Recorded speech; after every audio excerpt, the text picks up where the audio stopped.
made He it back. made it back. Made it back. Oh, everybody! Wow. Yikes! I almost just blew my bladder. And they close there. Gathron, subscribe for 14 months. 14 months. man. Grace Hunter for 14 months. Thank you so much. I was like, oh, I'm gonna play this intro. I'm gonna run to the bathroom, and I went to the bathroom. I heard the song, and then the song started ending, and my pee kept going, and I was like, oh no, oh no, oh no! Quick! Yeah, James is Wash still water over your peeing hands. right now. Ah! Just FYI. Yeah. Hello, everyone. Welcome to another Monday night with MinusOneCHarisma. We are down a player tonight, but we're gonna make up for it with Tang and espresso and caffeinated beverages and such. This is a short history from the annals of Capital City. The 10-year war with the vagrants of Moro. The vagrants of Moro, as they're often referred to, were primitive people who lived on the outskirts of the Mirrorlands continent along Pixie Cove. Now, relations with the area were tenuous at best. The annexation and salvation of the city Moro was not greeted by all with positivity and optimism. The selfish powers that governed, a corrupt theocracy calling itself the Aventide, resisted for nearly a decade, forcing their people, who were already destitute and morally vacant, to suffer unnecessarily. Now, the brunt of their resistance was held at Wyvern's Pass, a thin thoroughfare of mountainous terrain. The struggles to move Capital City's commissioned forces through the pass were deemed impossible at the time by the Omen-Thrall used cowardly guerrilla tactics in the pass, as well as the use of the blasphemous Forge Life. Human souls, torn from their fleshed bodies and transfused into horrifying war engines. Some say alive, some not. Hard to tell. But it was the High Sentinel, Daye Gorabon, who led a naval attack, cutting off the Omen-Thrall troops from their host city of Moro. After a year-long siege in the mountains surrounding Wyvern's Pass, the commissioned forces were finally able to liberate the destitute citizens of Moro and bring their souls safely under the protection of our goddess, the Lady Mayan. The newly liberated people of Moro quickly adapted to the superior culture of Capital City, gleefully throwing away their barbaric religious practices, overjoyed with the opportunity to bathe in the light of the Lady Mayan. To this day, the people of Moro often give thanks and praise the commissioned forces who saved them from their zealous overlords, the Omen-Thrall. End scene. Who was that? Golf clap. Golf clap. Yeah, That very was nice. the, Very nice. I hope we're not going to be tested on that because That was the librarian, the history keeper of Capital City. He's not a character. He's not the character you've met. He's just a dude who talks about the history of the world for all those who want to learn a little bit more. So maybe in the future, tell us who he is beforehand. I'm like, oh fuck, I don't remember this guy at all. No. I think I would have remembered his voice. Colin's like, should we know this? Should we know this? See, Cullen is Cullen's gets two in his head. Go on. He's one of the things that they teach you in improvisation is to be present. Get out of your head. All right. Oh, I was present, all right. Presently confused. All right, Dresden. But that was a recounting of, honestly, just for me and maybe everyone. That was a recounting of a historian that lives in Capital City. Yes, talking Okay. about the battle Cool. of the vagrants of Moro. The vagrant of Moro, everyone. Vagrants. There's multiple. The vagrants of Moro. Multiple. Yes. Yeah. As the Plurality of Plural. vagrant. Dresden. Yeah? The taste of whiskey lingers on your tongue as Go you on. watch a man in finely pressed navy Go blue on. traveling clothes step out of a decorative carriage. He's tall and shares features very similar to Rasma, though He has long gray hair, and he walks with a cane and a limp on his right. Oh, leg. I'm up on the balcony. Yes.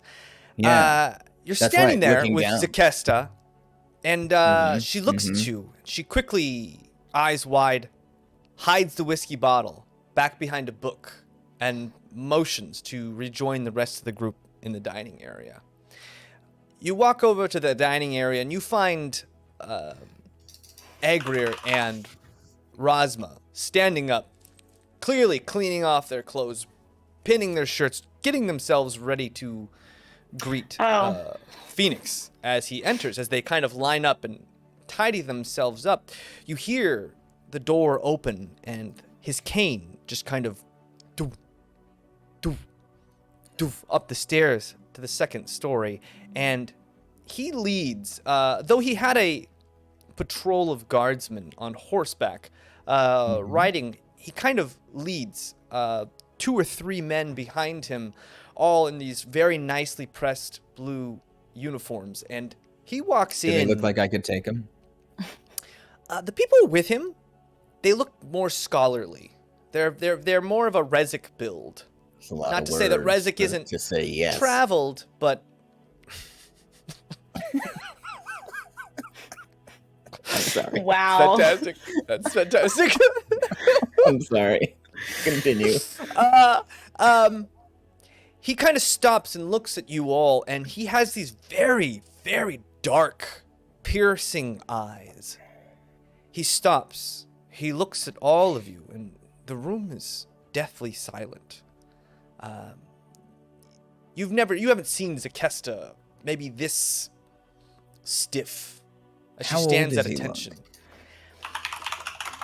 He looks maybe in his mid to late 50s.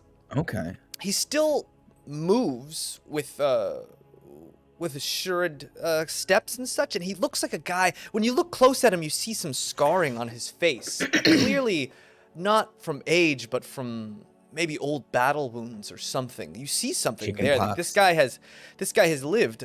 Maybe chicken pox, but probably not, because as one scar comes from the back, it goes all the way down. Now, it could have been a weird chicken pox, but you just don't know. I'm sure there's a weird animal that looks just like a chicken that isn't called a chicken in Aventide. Yeah. Okay, just for my edification, how old does Rosma look? Our host for this evening. Is maybe early to mid 20s. Oh, wow. He okay. looking fine. Okay. Yeah. And Rosma is probably in the prime of his youth, as we'll call it. Do we know what's the exact relationship between Rosma these two? is the bastard son. Thank you. Of Phoenix Edenbow. Okay. Ooh. Okay. Do we know in this world, what's the knowledge we have on bastard sons? Like, they clearly aren't shunned because Rosma has money and. He had said earlier, the last time you guys had met him in Odd Garad, and he had mentioned this really quickly, that because he was not in line for the throne, as it were, to take over he was for able the Edenbow to house, he could maneuver in ways that his siblings couldn't. And his father took advantage of this. Okay. Oh, so he's like a useful Jon Snow. Nice. Yes. Okay. Obviously implying that Jon Snow. Meanwhile. Yeah, no, we got it. Kelwise, you walk along the dockside. You had heard last game. You had heard that Slug had made some calls and modifications to your ship. It's been a while. This had strucken you as terrifying, a complete nightmare. Yes. Those are some of the words that had come to mind. So you had run off to the docks immediately after Slug had said this. Now Slug is back in the other room, but you're by yourself. You run over to the docks and you look up and down, and far on the north side you see there, in all of its glory, your beautiful ship. A I forget. It had a million different names. So whatever name you choose, that's. I think it's that's the what it is YTT now. It's the YTT. I prefer Coco 3 or 2 or It was the something Coco like that. 2, but it was also branded the YT2. You know, I think we got to go with that. okay. What's painted on the back? Does it have a name painted on the back? Is it YT2? You get to it. And the ship doesn't have as many modifications as it looks like maybe the ship is bottomed out a couple times, hit a few rocks.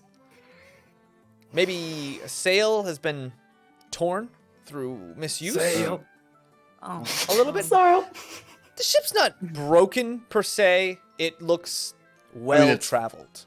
It's floating, right? It is floating perfectly Okay. fine. Okay. The one mast. The one mast is still standing. The mast itself Okay. looks good.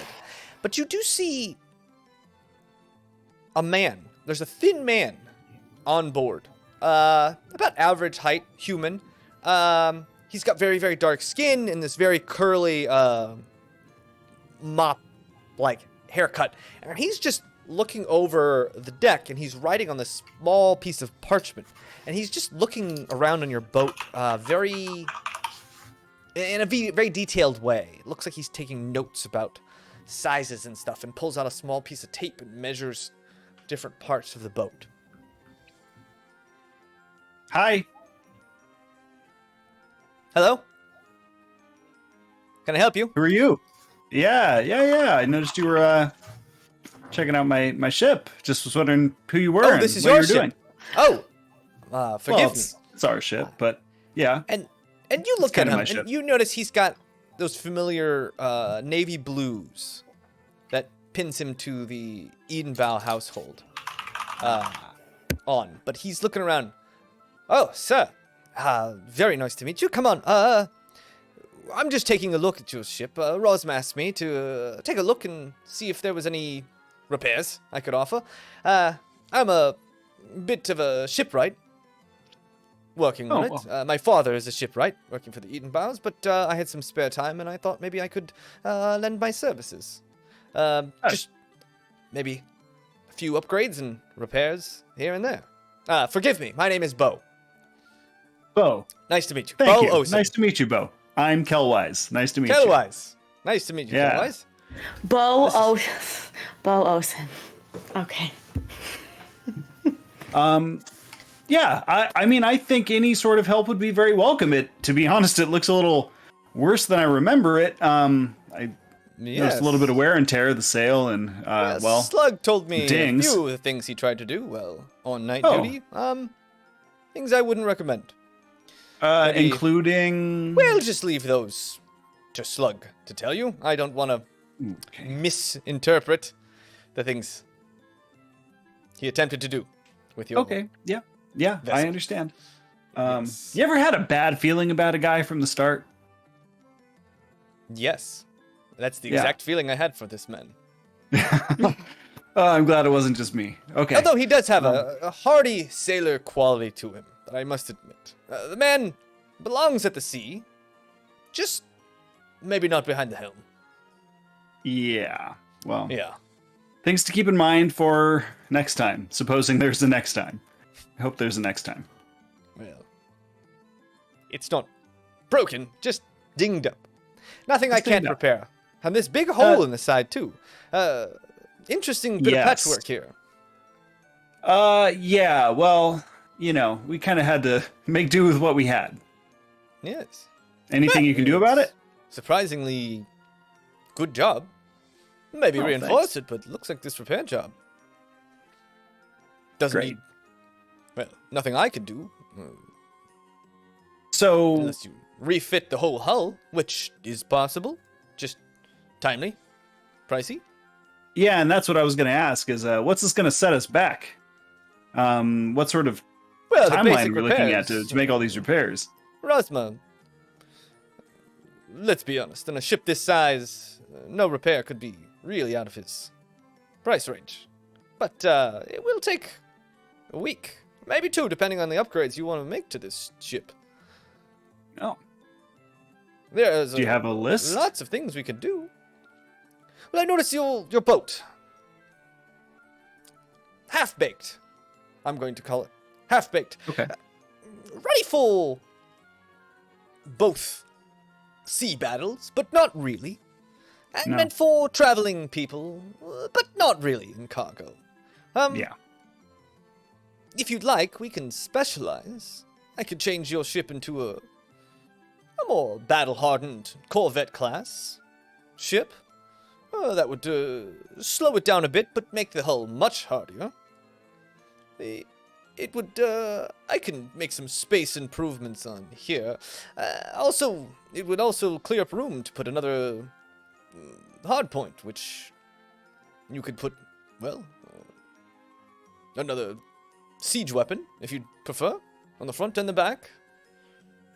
Or we can do more of a schooner, cargo class, which would gratefully drastically improve the amount of cargo space and crew you could put on the boat. Well, not as many hard points for weaponry and the sorts, and also it would speed it up a bit, but you know. So what that about comes a with best of improvement both to sales. worlds approach? I mean, let's be honest. I'm not really sure what we're gonna get into out there. We've seen Well, a little you're- bit of everything. I mean, I was chased one time by a woman halfway across the ocean. Well, you're kind of in that middle zone right now. Is what I'm saying is, well, you could Go either way. make it go in one way, more so than the other, or you could leave your boat as is. There are many improvements we can do as the boat as is, if you need it to be more well-rounded. I would say a schooner could maybe hold 4 tons of cargo. Well, a Corvette, really only a half a ton.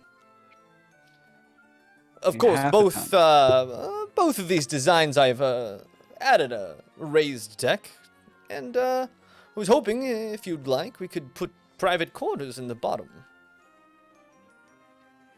Not a bad idea. It I think we're seems gonna like, need to talk it over with everyone, though. Is this something that we can put a pin in for a Well, day or yes, for a moment? at the This very would take least? me weeks, so I'll start on the Oh, great. repairs, the basic repairs.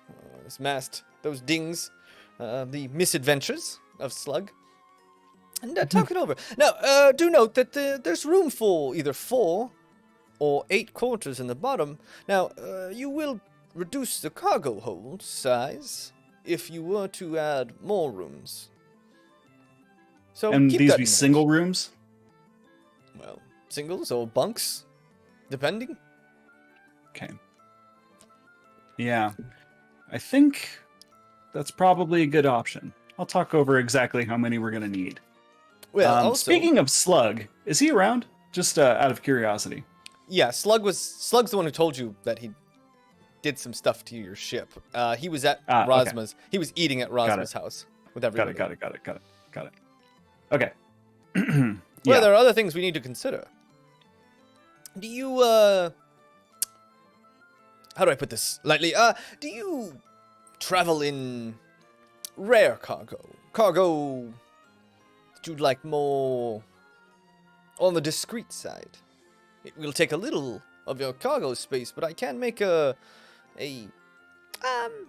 call it a discreet cargo hold that is separate from prying eyes. How large are we talking on this discrete cargo hold? Well, no longer than bigger than maybe a medium-sized chest, but Would I fit in it? most definitely. About Would a 2 5 people by my 5 size fit in? About a 5 5 by foot 5. square. It's more 2 small panels that are about 2.5 feet deep, but about 5 feet wide and 5 feet tall that would go into the side of the hull in a special manner. I think we're gonna need that. I'd say that's probably a safe bet. We should have that installed. It's not gonna take Okay. up too much space. Well, also, there's a matter of the hull itself. Reinforced hull. We can double the hull's strength, but also would slow the ship down. Or a hollow hull, which would increase its cargo space, but also make it more susceptible to taking on water should something puncture it. things we can talk about. Yeah, maybe things we should talk about. I was gonna say we just leave it as is, but then I saw the markings on the side of it, and I thought, well, maybe we do need that reinforced hull. At least if we ever put Slug back in charge of it. Sails, oars. If you want a siege ram on the front. You also talk about hard points, trebuchets, alchemist fire, harpoons, and the such. I don't even know half those words. words. Think about. Trebuchet is think of a large bow and arrow that fires a mast-style missile off into the distance and to the ships. That sounds pretty spiffy. Wow. Yes, it's not super useful in most situations, other than ship-to-ship battle, or unless you were, for some reason, attacking some sort of ground settlement or coastal town. But we can talk about harpoons and such, which are useful in many different situations for salvaging, sometimes useful for hunting. And also, you could have a catapult of sorts that fling alchemist's fire. Also good. The same things trebuchet are, but more useful for setting ships ablaze, causing, a ruckus of sorts. But only ships. Well, you could set anything on fire, I suppose, that you wanted to set on fire, as well as throwing liquid ice or plague bundles. Coming plague bundles? Bundles of plague. Well, they're called plague bundles. They're more of a acidic gas that burns the lungs of the crews they come upon. That sounds horrible. Yeah, they're a bit expensive, but very useful. Very useful in ship battles for maintaining the integrity of the ship, while also clearing the crew out of your way. These, again, stories I've heard from other sailors. I've never used them myself, as I am a shipbuilder, not a ship destroyer. Although, ship destroyers make me lots of money. That makes sense. I do see where you're coming from with the ability to knock out the crew of a ship without damaging the ship. That does seem like it would be somewhat helpful. Perhaps, if such a rare and dangerous event were to ever occur. Well, I'm sure you would steer clear of anything dangerous like that. Generally, I would suppose so. Yes. Well, you have heard about the increase in pirate activity. There's been quite a few stories that have come in lately. Pirate crews or people being chased here to Adgarad by pirate ships. That's good to know. Just keep an eye I hadn't heard much about the piracy, to be fully honest with you. Keep an eye out on the horizon. Okay. Good to know. All right, well, I'll keep measuring here, get it in tip-top shape, make all the repairs it needs, and then you let me know what modifications you'd like to the ship, and we can work out some sort of deal. Sounds good to me. Thank you, Bo. Very all nice right. to meet you. Nice to meet you, Captain Sir. And I like Captain Sir. You can continue to refer to me as Captain Sir. Ah, yeah. Well, all right, will do, Captain Sir. And he goes back to just measuring things out, kind of touching the wood to be like, does this need to be replaced? This guy kind of young, maybe 17. Okay. And as he had said, his father was like the shipwright. His father was the main shipwright for the Edenbows here, but he had some extra time. Man. Cal, as you come home and you come back to the Edenbow home and you find a carriage with a bunch of guards standing outside.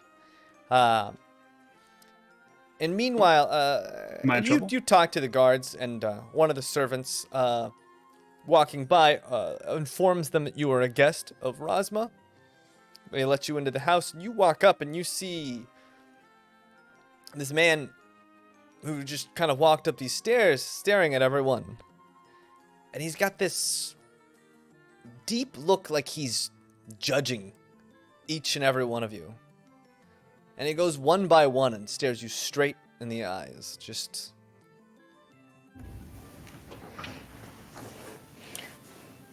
Rosema. Can I judge him a little back? Sure. Roll me a performance check. I'll just bow and maintain the bow until people start talking. Yeah, I'll just stand there. I'm gonna cower a little. 18. Ooh, okay. You glare back at him, and he takes it in. Not judging in a way that, like, you can see good or bad. Just, like, taking in this whole performance of, this hardened front that you're giving him. And he just kind of, his eyes move on with the same consideration as everyone else. Rosema, I would like to talk to you in the study. Privately, please. Well met, everyone. I am Phoenix Edenbow, Prince of the Edenbow Corporation. I am pleased to meet your acquaintance. If you'll excuse me, I have some private matters to discuss with my son. Wait, if there's a prince, is there a king? That was my thought too. King of... So, you know, the king of Capital City is Elazar the Deathless. Ah, So people don't... naturally. People don't call themselves the king, but these 4 princely households are so rich that they might as well be kings. They just can't call themselves kings because that would be overstepping their bounds as citizens of Capital City. But they might as well be. Like, 4... I mean, you know that these families don't get along well. Yeah. And I'm sure you've probably said before, James, but like, what are the Edenbows? What are they into? Are they like into textiles? Do they? Are they manufacturers? Not a sex cult. No, not like that. What do they like create? How does the prince get there? Businesses all about.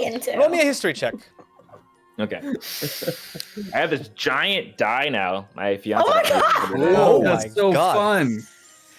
It was like a weird thing. Dang. Oh no. Well, that's Such a plus 7 thud. now, so that's 12. A 12.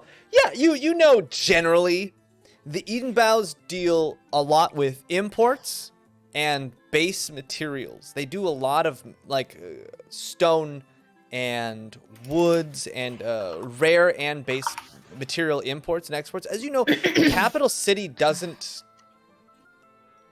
They're like a... For lack of a better word, they're more of a service economy. Almost everything in Capital City is imported. Because there aren't many farms in the area. There's not many natural resources. They export, a lot of culture.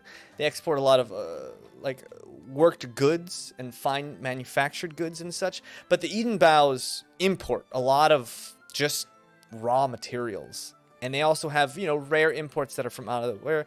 They also have the most amount of marketeers. They're marketeers.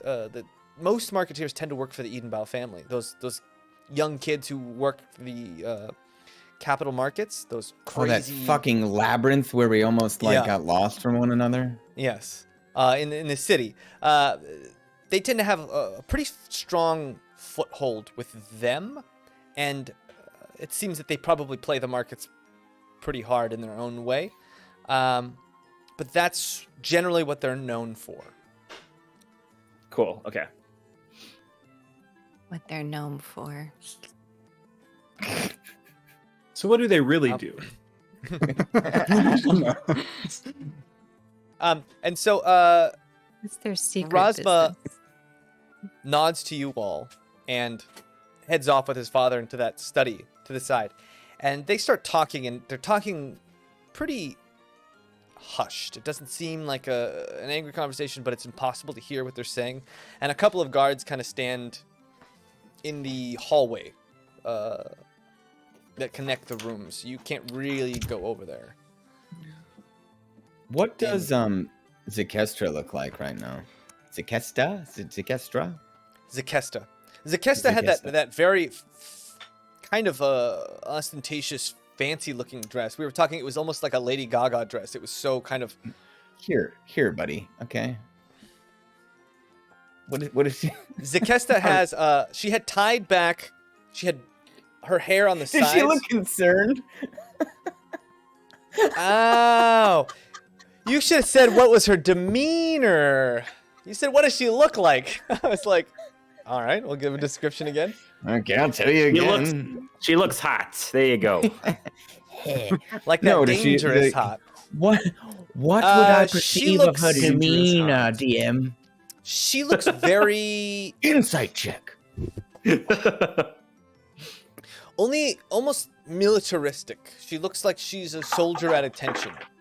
Despite her dress and all that, she looks very ready and willing to jump at a moment's notice should an order or anything come. And those men that followed him in, Phoenix that followed him, they also seem very like prim, proper, ready to jump on anything he needs at a moment's notice. Mm-hmm. And they don't even look at you guys. They're just standing patiently in the side. Yeah, whatever. I could take him.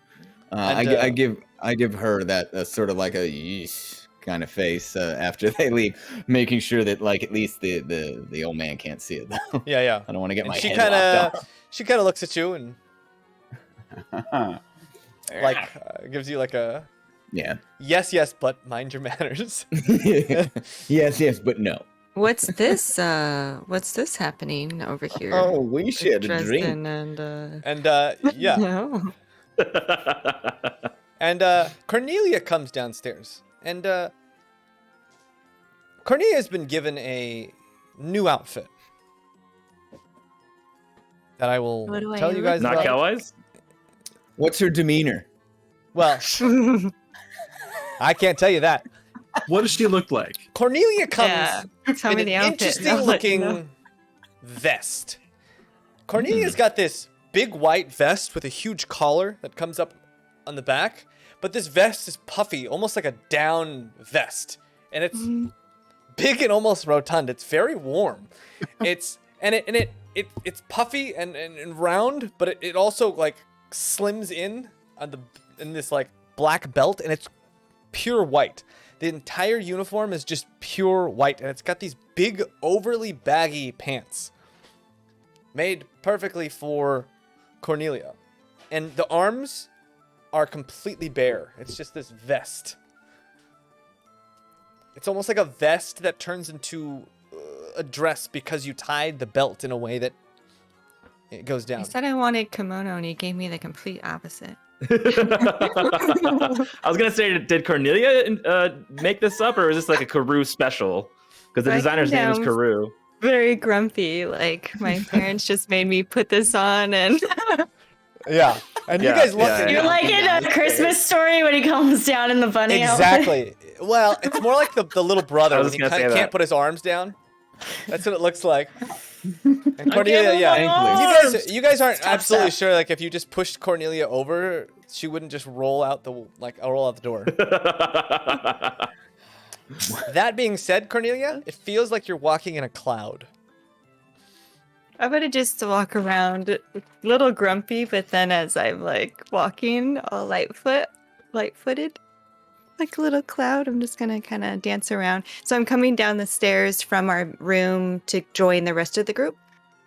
Yeah, you come down the stairs and you see, when she comes down the stairs, there's two sets of stairs, one on the east and the west. The west stairs are blocked off now, just because that's where the library is, the study. So you come down the east side of the stairs and you see those guards kind of blocking off, and then you see everyone sitting around a table and or around the table, sitting, standing, and Zegesta and Igri are kind of stand at attention, just ready to take orders whenever they're called out. And is Taika with me? Does Taika have an outfit? Taika's at the table. Taika's been eating. Oh, Taika does not have an outfit. Taika is in his board shorts with his big mask on still, and he has just been smashing his face into food and then try to lick it off his mask. Why? So you're entertaining him, I see.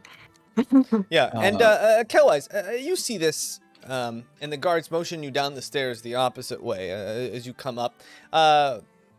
Obviously, you're like, oh, I gotta go around. And as you go around, an interesting-looking man grabs you, looks at you for a couple seconds, and then hands you a big bundle of clothes and shoos you off. Where am I supposed to put this on? What is this? Yes. Okay. Put it on. Put it where on. should I? But where? I mean, this. Is there a And changing he room? motions into the. There's a room right behind him. Ah, thanks. Closes the door. You find yourself in like a workshop of sorts. There's just scraps of there's needles and thread and yarn and textiles all over the place. Scissors. It's just a mess. And you start to put these clothes on, and you notice Tim Gunn is in the corner, just like Yes, looking scowling. at, like Make it scowling. work. there's this I love him. very puffy grayish white fur coat, and you put that on, and it's like a base layer, like an undershirt almost. It's this very fuzzy, almost like you're wearing just cotton balls. And you put on, and you look at the next piece, and it's this other very form-fitting piece that goes on over this fur, and it's pieces of leather that have been almost cut into like the shape of crests, almost scales. And you have this leather scale pattern just woven together that goes all the way down. And when you put it on, the furry parts kind of poke out of the sleeves here and there and just make this big, almost insulated fur pattern out of it. And then he has these they're like 3/4 pants. There's like a part that they tie just below your knee. They tie all around. And these pants are specialized almost in a fisherman's, sailor's style. They have extra pockets. Almost like they could store cargo.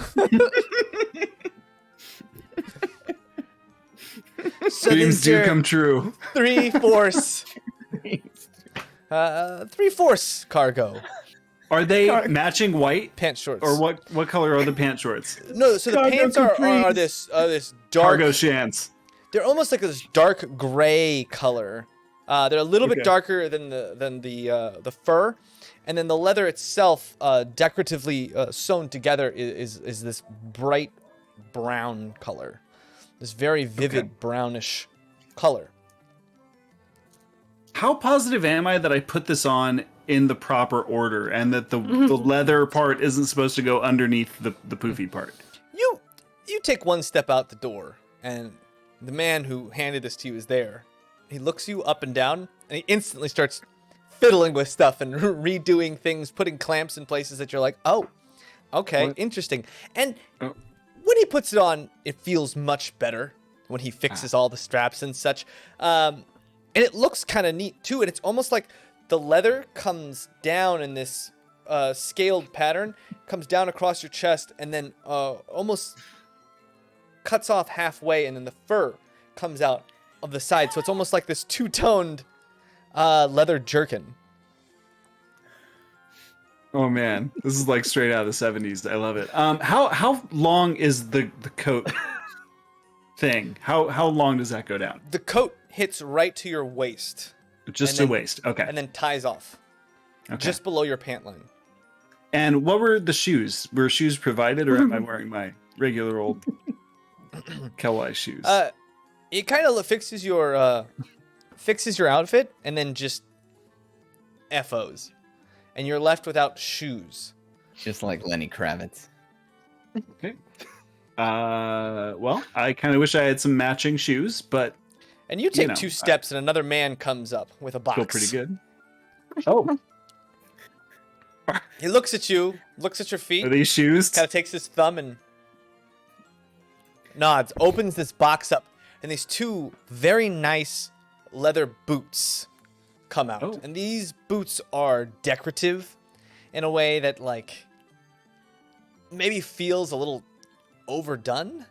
There's, like, extra straps in places that don't even, like, strap on. But there's all these extra little straps. It's like 13 straps per boot all the way up. And they stop. Oh, yeah. And they stop about just before that tied off part before your knee. Mm-hmm. And they feel sturdy. Despite being ornate, these boots feel sturdy. Like they could last a long time. It's like wearing shorts and cowboy boots. Yeah, at the same time. With just that, that little Shorts band and of like cowboy boots, bare like a fur skin with jacket. hair just poking out, just a little band of it. Oh, beautiful. I love it. Because you were gone, you gave you like the winter collection for some reason, and we're all like wearing like you guys are wearing the cloud line. Yeah. I feel fashionable. I've never felt this good. I had a sexy suit. Yeah, James, my outfit's amazing. I really don't think you had anything. I think you just shined up your armor. I think he had something. I don't remember. You just cleaned your armor.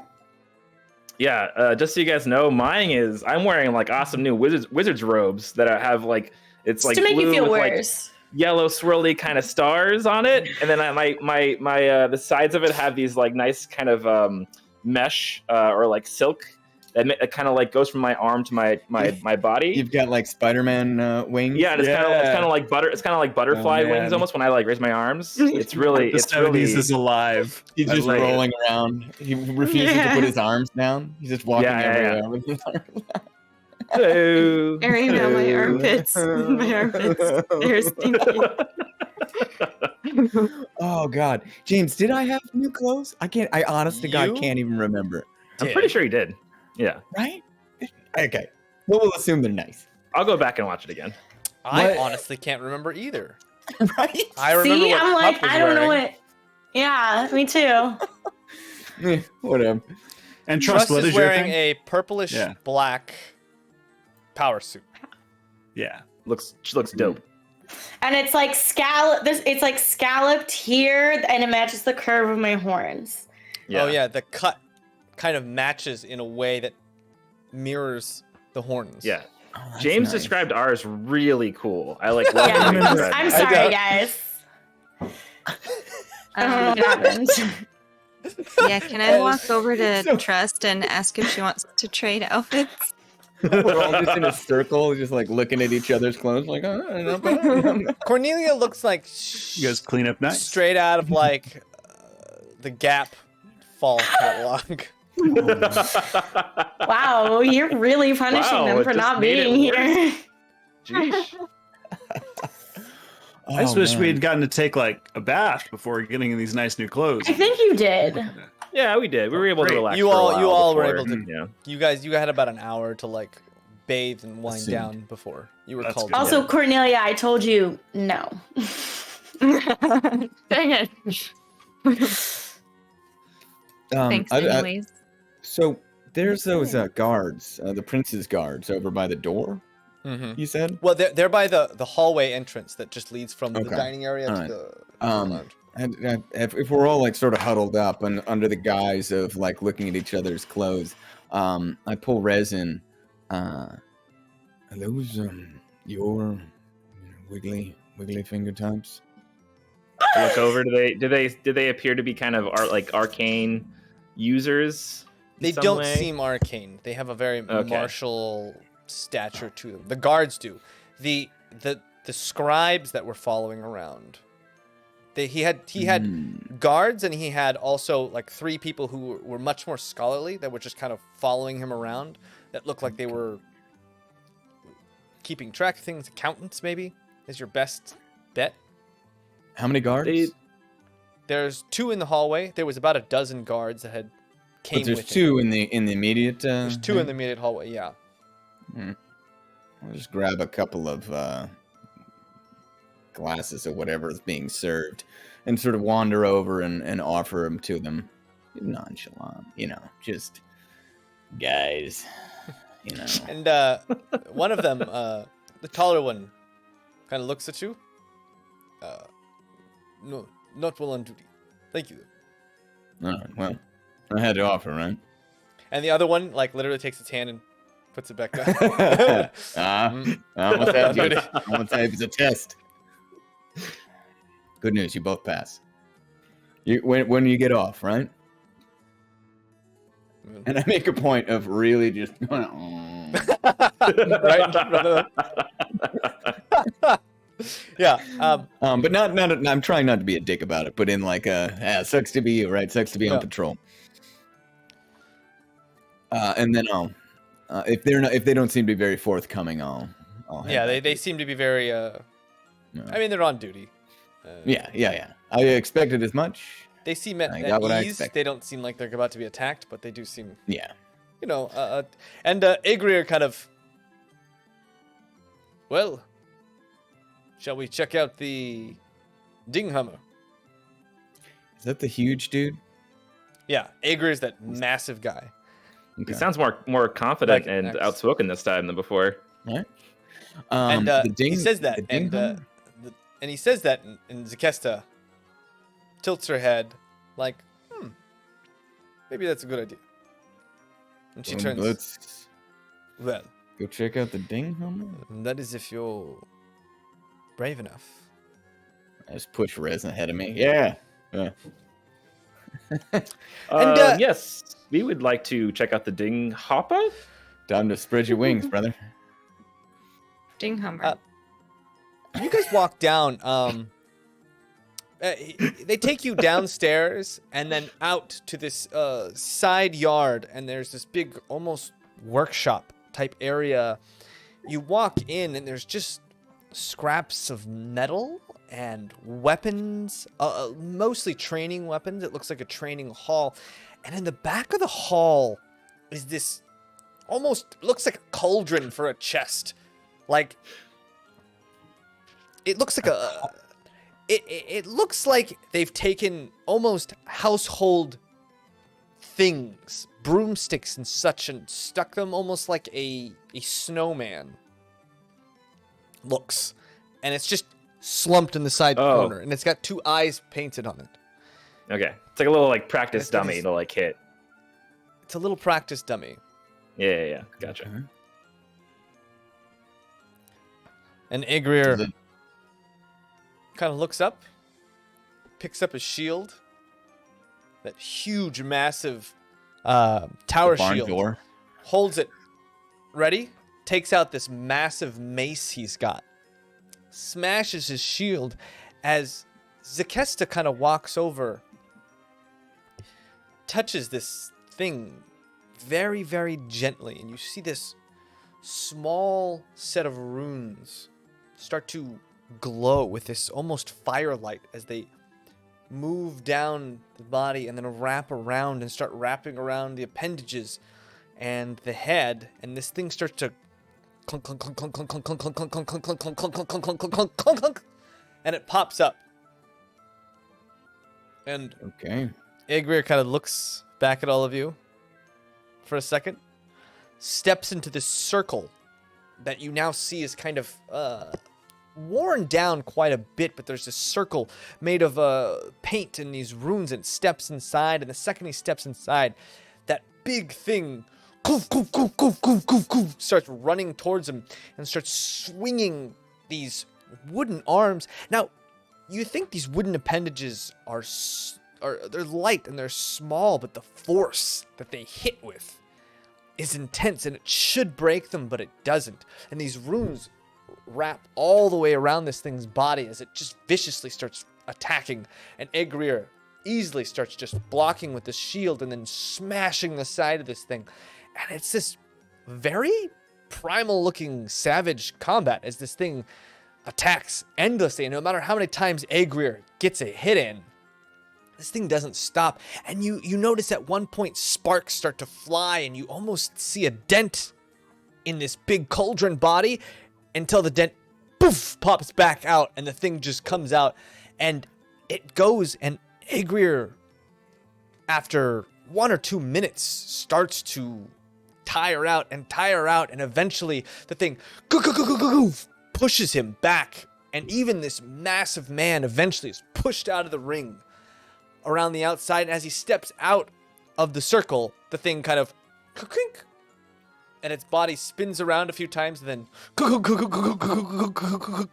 back into the corner, just waiting for someone to step into the ring. I just take my hand and I put it in the small of Rez's back and start pushing him forward. Just No. All right, roll me a quickly get out of that. Roll me a contested athletics versus acrobatics. I'm not. If he actually resists, I'm not actually. It was mainly just to freak him out. Kind of like when you're on the edge of something and someone's like, oh. Nope. Wait, you don't want to go in? You don't want to go in? And face a self-repairing arcane automaton. No, I think I'm fine. Thank you. Think of everything you can learn. Think of all the things you could learn. Nope. What about you guys? Huh? No. As it looked fun, but I don't really care to be beaten up by whatever automaton thing that is over there. Cornelia, if you're whatever you're wearing gets destroyed, you don't have to wear it anymore. That's always bad. Eh? That's true. And you guys see this, and as you guys are talking amongst yourselves, Zakesta walks in to the middle of the ring, and the second she does, you will see this humming as those runes start to light up, and the thing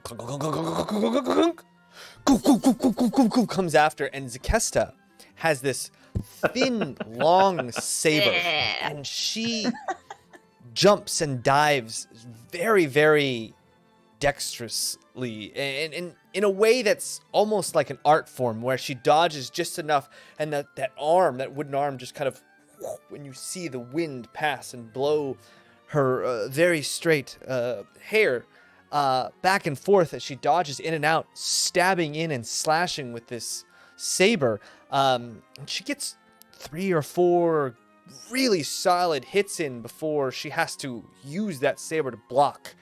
And it's kind of like you can fight this thing, but it never stops. And a normal foe would be downed or destroyed by now with the blows she has given it. It's just this thing doesn't stop, and she too eventually is pushed back until she's hit by another appendage, which you would call its leg, but it doesn't really fight like it has legs and arms. It's just these appendages kind of come out of nowhere, and even that big barreled cauldron chest sometimes just juts out and smashes towards you.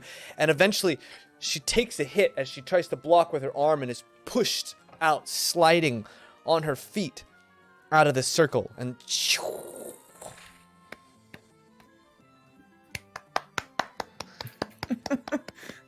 Nicely done. Yes. Why are we watching this? Is this, you want us to get hurt? Is that what you want? well, it won't hurt you if you know what you're doing. Clearly you don't know us. Do it, Tristan! Do it! Yeah, but how do you win? I mean, This is gonna hurt. I still have 2 levels of exhaustion. Oh yeah. Whiskey on my breath. I'll step in. Fuck it. keep going until you poop out. Is that the way this works? Keep going until you poop, Justin. I look up from my shoulder like, it might happen. You can do it. We believe in you. I don't have any. I step back out hastily. I have do I have weapons on me? I don't even know. This room is full of different weapons. Shields, Grab spears, grab axes, a smaller all shield, kinds of things. Maybe like a smaller axe. An axe? Okay, like a hand axe? Okay. Yeah, like a slightly longer hand axe, something like that. Yeah. You step into the Put your eye ring out, with kid. a shield and an axe, and you hear that humming sound. Now the humming sound it's a much different sound when you're in the ring. You know, it's the same sound, but it's a much different sound. I look over at Rezek, and I give him that look like, help me if I'm about to die. And the big pot head with the 2 eyes painted on it kind of looks at you, and those eyes, it's almost like the paint is moving with this living something, the essence of this thing. And you've been in combat with many people before, and nothing like this, but this thing almost feels alive. That's just the tone you get from this thing, and it's just for a split second until it starts running towards you. Roll initiative. Jaymes is really out here making like Legend of Zelda Guardians for us to play. Yes, which I appreciate. Are people placing bets on this? Is this like the sort of while Dresden sets in, you guys kind of lock eyes, and Aegir looks at you, Kelwise. Okay. Less than a minute. That's what I was thinking too. Stack 10 gold. I mean, how much do I put down if I agree with you? Less than 30 seconds, and I put down. You did. I'll take 45. And I'll put my stack in. Okay. I bet a minute 15. No more, but more than a minute. Wait, that's Okay. too narrow. Is this Price is Right? Uh-huh. Because a Closest minute without every going each turn over. is 6 seconds. Oh, so so I'm gonna go for a minute. He's gonna last over a minute. Guys, I'm wearing like business attire. Like, I'm in serious trouble. Question: 2 levels of exhaustion, so disadvantage on ability checks and speed halved. Does that affect initiative rolls? We'll say no. Okay, great. I mean, that doesn't really matter because I got an 8. I'm just seeing if it was Yeah, going to you're- be worse than an 8. You walk into this ring and the happens and Whack. you know what's about to happen. You've seen this twice. So you are able to act first as this thing comes barreling towards you. Ho ho, dear reader. Yeah. Okay. Okay. Maybe I'll take a defensive stance, I guess. Okay. So that adds 1 to my AC. So what's 11 with a shield, 12, 13, so 14. So that takes me to 14. Not the best. I'll take a defensive stance and then just give this a little hand axe a try. Just Okay, and I'm roll not an fully attack. committing, but one of those like just letting it out there. Just Go, really Dresden! Just be a punching bag for over a minute if you can. So that that should be a 21. 21 to hits. hit. Okay. You come up and you just come to the side and you whack this thing right in that almost pot-like head of its. It looks like it used to be maybe a cooking pot and has just the handle has just been broken off of it. And you come up and whack it. What's the Hand axe is a D6, right? Yes. Plus strength. Yes. Yeah. Okay. So that's 6. 6 damage. All right. So you hit this thing for 6 and it's made of pure metal. Right? My arm just goes numb. And it's interesting because you hit this thing and you do some damage. You notice that you do some damage to this thing, but like the first little bit of it's just absorbed by that. You've never fought anything made of complete metal like this, an automaton of sorts. So some of that damage you notice is just shrugged off just by sheer metal, but some of it comes through and you see a little dent in the head. And as the head kind of bobbles around back and forth, it's almost stunned for a quick second. And that's when you see this appendage from the bottom left of your vision just go whoof and fly off. Was that the end of your turn? I'm sorry. Yeah, I think so. Sure. All right. It hauls off and whacks at you. What's your armor class? I think I said so. 11 naturally, 12, 13 with a shield, and 14 with a defensive 14. stance. This thing comes up and it's the corner of your vision until it's on the inside of your shield, and then whack! This thing just comes up and smacks you in the head. Just slaps me. Yeah, and you take a 5 points of bludgeoning damage as this thing whacks you, and you kind of go rolling off to the side, and you catch your feet and stand up, and the thing kind of just, and it's very clunky. It's very, its movements, while maybe hard to determine where the attack's going to come from, the thing doesn't move well. It kind of just like turns its body, looks at you, and raises its arms and goes, and then starts walking towards you again. But it's your turn. Did that just dab at me? Yeah, I'll try and like not get, I mean, if it's coming at me, I want to try and stay like central to the ring. Okay. And then I'll come at it again. I think I heard people using time as the thing to beat. Yeah, so 6 seconds has been passed. Yeah, 1 minute. 1 minute. You can do it. It's a lot of turns. A lot of turns. 23 to hit. 23 hits. 7. 7 damage. Again, not a lot of damage considering the fact that it's hitting metal. Yeah, we know.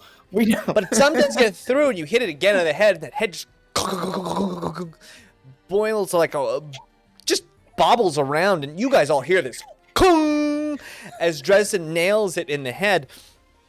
And Dresden, that's when you start to feel you're settling into this battle. You're starting to focus into this battle, and you start to remember, your senses start coming to you, and you start to remember that those reflexes and the trainings that you had learned from your mother's training and all those memories of Luthen start to settle in on you. That zero stance state that you requires where an is it? intense amount of concentration. Don't remember too hard. Yeah. Don't remember too hard because then you'll die. That kind of settles in, and as you're thinking about that, you raise your shield as the big old chest of this cauldron goes and tries to just push you out of the way. Roll me a athletics check. Oh no! An athletics check as this thing just tries to knock you out of the ring. Now you're in the middle. Okay. So you've got some range. Okay. Athletics, 24. 24. The big chest comes out in your shield. You use it to just shoot when you redirect it as it kind of like you can't stop this force, but you easily kind of skirt it off to the side as the thing goes.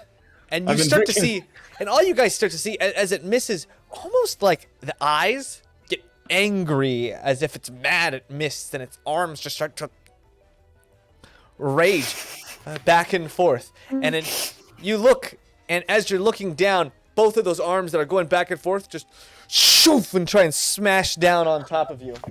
Oh no. And again, you shoof, and those things go right in front of your face. And you feel the wind go by, and you're like pretty sure that would scramble your brains if it hit. Yeah, I'm sure I don't look nearly as cool as a guest as this. I'm just like, whoa! Yeah, You're doing great, and Justin. you hold your stance in the middle of the ring, and this thing seems to be trying to push you to the side somehow, if it can, or beat you into submission and push you out of the ring. But as of now, you're in the center of the ring, and you haven't given a single inch, and 12 seconds have passed. I shout over my shoulder to those guys. Does it know to stop if I'm like dead? And you just hear Probably not. Oh no! You'll be fine, don't Dresden. die. I'm gonna try and focus and drop into that zero state or whatever. I mean, I've never done it before, but so Dresden, you hone all your senses and you try and drop all the emotion, all the fear and anxiety and all those endorphins just running, pumping you up, and your brain. The only feelings that I feel tries to. You go into this zero state. Roll me a investigation to try and calm your brain into that.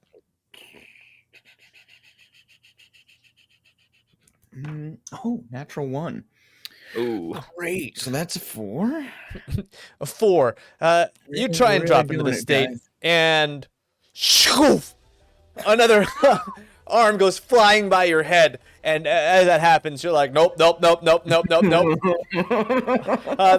That's your bonus action. Are you gonna do anything else?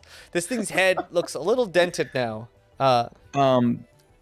Is it my turn? It's your 'Cause turn. I- Yeah. Yeah. I'll That- just that would take be a another bonus swipe action. at it. Okay. I'll take a swipe at it. Ooh, that's not great. That's a 10. A 10. Yeah. Unfortunately, you make contact, but it's kind of a half-ditched effort as you're trying to drop into that state, and as you don't, and you're dodging out of the way, you just kind of and you tap it on the head, and the head just goes bink, without really no force. And as it does that, the thing drops to the ground. Its legs stick up, and you're like, oh, that would hurt really bad if you had a groin. And its body just starts to spin on the bottom. This cauldron now spinning, and it starts to go around in a circle. And then its arms start to spin as well. And as a top, it just starts to spin. Its arms become these just flailing, ridiculous mass of stick coming at you. And you start to feel in your shield, and it's knocking you back, and it's knocking you back. Roll me another athletics check as it tries to push you back, and it attacks you multiple times. What are the names of those like the spinners that used to battle in the do you know what I'm talking about? Beyblade? Yes, Beyblades. Yeah, that's what I was going to say, but I don't think it was that. That was No, because it's you not. shot the balls. And Yeah. things, but- 21 for the athletics check. This thing hits you insanely hard, and just as you're about to be pushed back, you shove forward, and its arm just stops on your shield, and it takes every ounce of being you have to stop it, but it stops it, and its eyes, and you can clearly see its eyes now go wide, and it looks down at its arm, and then it looks back up at you. And 18 seconds have passed. Oh my god, no. What? This is such a bad idea. And Dresden, you still hold the center of the ring. This thing has been trying all kinds of different stuff. I just have Can't push you out of the way. Do I win if it goes out of the ring? And you yell that out, I don't think and there's any winning. And Zakesta kind of yells back, I'd love to see you try and get it out of the ring. I mean, if I've got it, I do want to just try and shove it off and make it give way a bit. Roll a contested grapple on this thing. God, this is a terrible idea.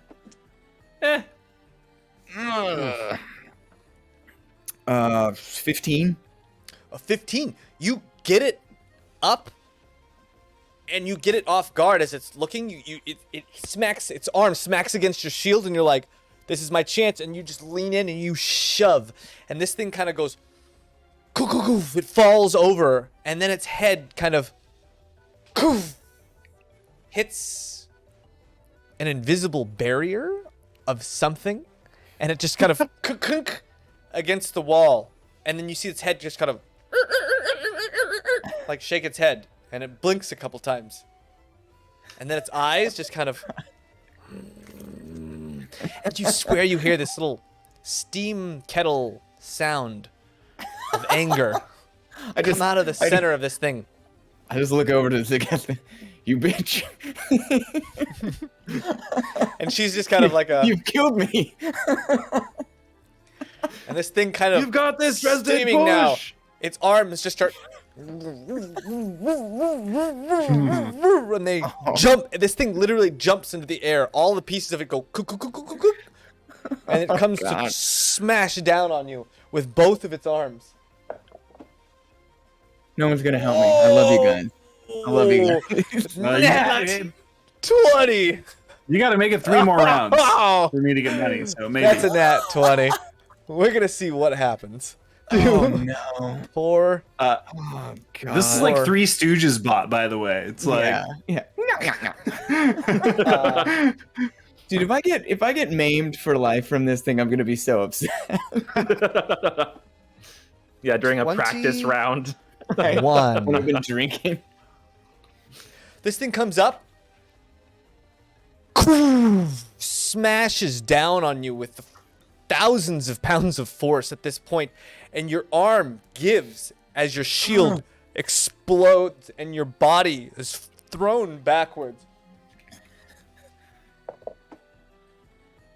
You only take 7 points of damage That's amazing. from this attack, but your shield explodes into splinters. And the thing, kind of the steam coming, kind of goes shh out of its head, and it goes very pleased with itself. Now you're standing there.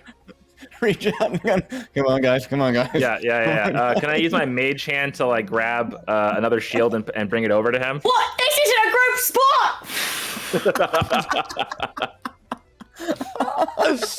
Yeah, you mage He got hand him. himself into it. I've got You to mage agree. hand him another shield. This shield, more of a what kind of? All right, so there's a small shield like a buckler, and then there's a big tower shield. Also, can I just look at Takesha and be like, is this allowed? What a jerk. And she looks at you, thinks about it for a second. She goes, "I suppose so. There really are no rules other than don't get killed." Killed? Has Or- anyone been killed? That's what it's or called. end up outside of the ring. We've found soldiers before who weren't knocked out of the ring, and well, we found what was left of them. This is not something you do and train by yourself. Yeah. Which one are you handing him, Rezik? I don't think the mage hand could pick up the bigger one, right? Because it could only carry like 5 pounds. You might be able to just so- like push it over into the ring. Yeah, if I see Okay. that he's grabbing for that one, can I help him with my mage hand? Great. Yeah. Yeah. We'll go for the bigger one So you because guys I know mage that's hand him a his, tower his shield. mission is to push this thing out of the arena. So a bigger shield would help with that possibly. So bigger shield. So this tower shield, what it does is you have to either take a 3/4 cover stance, which gives you disadvantage on attacks, but also gives you a +4 to AC, or a +5 to AC, I believe. It gives you +5 to AC, or you hold it to the side and you just make attacks as normal. Okay. That's how the tower shield works. It's like a very All right. Yeah, it seems to be the war of attrition, so I'll just try and get behind it. okay. Thank you. So after that attack, 24 seconds have passed, reaching that 30-second mark here. Dresden, you have this big tower shield now in your small axe. This thing's head dented, pretty badly dented. You see, it hasn't fixed itself yet. Good. So I've got the thing. I'll just try and if it's my turn, keep the central space and just. Okay, give me an attack with disadvantage as you use. Is there any way I can kind of like hold the axe head out to see if it's like swinging its arms? So I can chop a couple off or something like that. You know what I mean? You're Like, gonna I go don't for the know arms. exactly what it looks like, or Yeah. So imagine a cauldron with 2 broomsticks sticking out of the side, okay, and then 2 more it only broomsticks has sticking out of the bottom. Okay, never mind. But then. those Never bottom broomsticks kind of sometimes just come up to kick you. You would call it a kick, but it's not really like. It doesn't Yeah. act like a leg in the same Right. sense. because the thing kind of. Well, it's got, like- I'll go for one of the arms. I'm just trying to like. Okay. Yeah. So roll an attack with disadvantage as you try and chop off one of these arms. Of course. That's a 10. A 10. Yeah. These arms are flailing too fast right now for you to get them, but you do notice when you swing at its arm, it pulls its arm back out of the way. It does Okay. make a pointed effort to dodge, and that's what you think until that arm comes flailing back towards you. You now have your shield up, so you have more +5 to your AC. So 11 for defensive stance. Any dex? So I have 11 naturally. was and then you said +5 for the shield. Yes. So you have 16 Okay. AC. So 16, yeah. And I can't use a defensive stance with this, I don't think, right? Because that's different. No, you can. You absolutely can. Okay. Okay. that's, So then, yeah, 16? I'll keep that up. So that would make it technically, I believe that would make it 17. Okay. So 17. Right, because your natural armor class is 10 plus your dex mod, right? Yes. Yeah, so that's 11, and then +5 is 16, and then a defensive stance makes it 17. Okay. Nice, Yeah, so nice. this thing hits your shield, and you feel the blow kind of... And then you start to feel this force building up, and you on the outside see it takes both of its arms and goes onto the shield, and its helmet just kind of goes against the outside of it, and it starts to... Oh, no. It's now just trying to shove you out of the ring with all of its might. like this. Roll a contested strength check, or athletics. Can I give him a helping hand in the back with my mage hand to help push 10 pounds? I mean, sure, you can try. Now this... You just push my head into the shield. Where are you pushing, Cornelia? And what'd you get, Dresden? That's a natural 20 for a 26. Oh, okay. This thing just starts to push, and its legs just start to... Yeah. And its legs just start to... As it's like trying to push, but it's making zero headway. And it starts to almost grind its little nubs down. Grind nubs. And then it starts pushing even harder and harder, and it starts banging its head against the shield. But it can't do anything. Okay. And that Seeing this, I'm gonna cast enlarge on Dresden. I'm gonna say That's 30 Dole seconds. 2. You and guys, throw- we bet on this. What are you doing? I'm gonna say Dole 2 and throw. There were no a bunch of rules. powdered- I throw a bunch of powdered iron in the air and do that woolly willy thing where like I give him like extra hair and it's gonna make a unibrow this time. No. All right. You grow, Dresden, and you go. Now, here's the question, Dresden. Do you want this tower shield to grow with you, Oh, that's a good question. or not? Because I think you can kind of decide what you want to grow and what not. Okay. Definitely, your small hand axe would have to grow, or else you Yeah, just be like that'll grow. cutting yourself. And Okay. I'll keep the shield small. And I'll just Okay. look over my shoulder and go, a little warning. Okay, so that tower shield now becomes a standard shield, giving you a 2 AC because you're huge now. So it's just more of a 2 AC shield, but you can now Okay. attack normally without having to take cover or anything like that. Okay. 30 seconds have passed, and you grow big, and Egrir kind of... clearly, like... Cheaters, all of them. And Zakesta outside, still like... There are no rules. We How many never set people have died rules and here precedent. before? Yeah. Just kind of amused by the whole thing. Dresden, it's your turn. You're now about 5 or 6 feet taller than this thing, and it kind of looks up. Its arms bend right in the middle. They go onto its hips as its head kind of looks up at you and mean mugs you with its eyes. Yeah, just gonna bring this massive axe down on it now. Okay, roll an attack. Oh god, it's so bad. 8. An 8. Again, you hit, and this thing kind of, in its strange way, kind of jumps out of the way as it then starts to try and... It then takes its whole body, springs back, and then lunges at you to try and jump on top of you. We'll see if it's successful. Roll me a athletics with advantage now because you're large.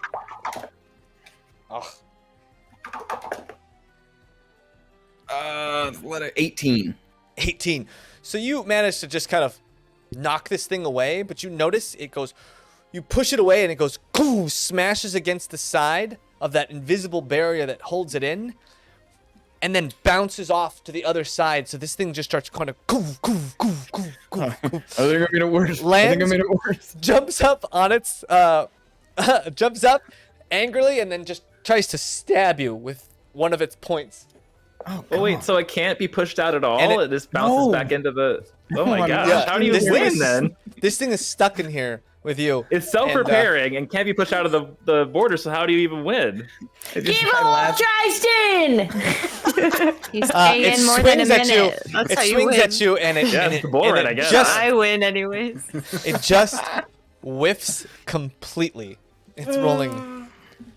Oh, And man. Dresden stays You're standing that I'm gonna bolt. lose money. as we enter I already lost money. 36 seconds.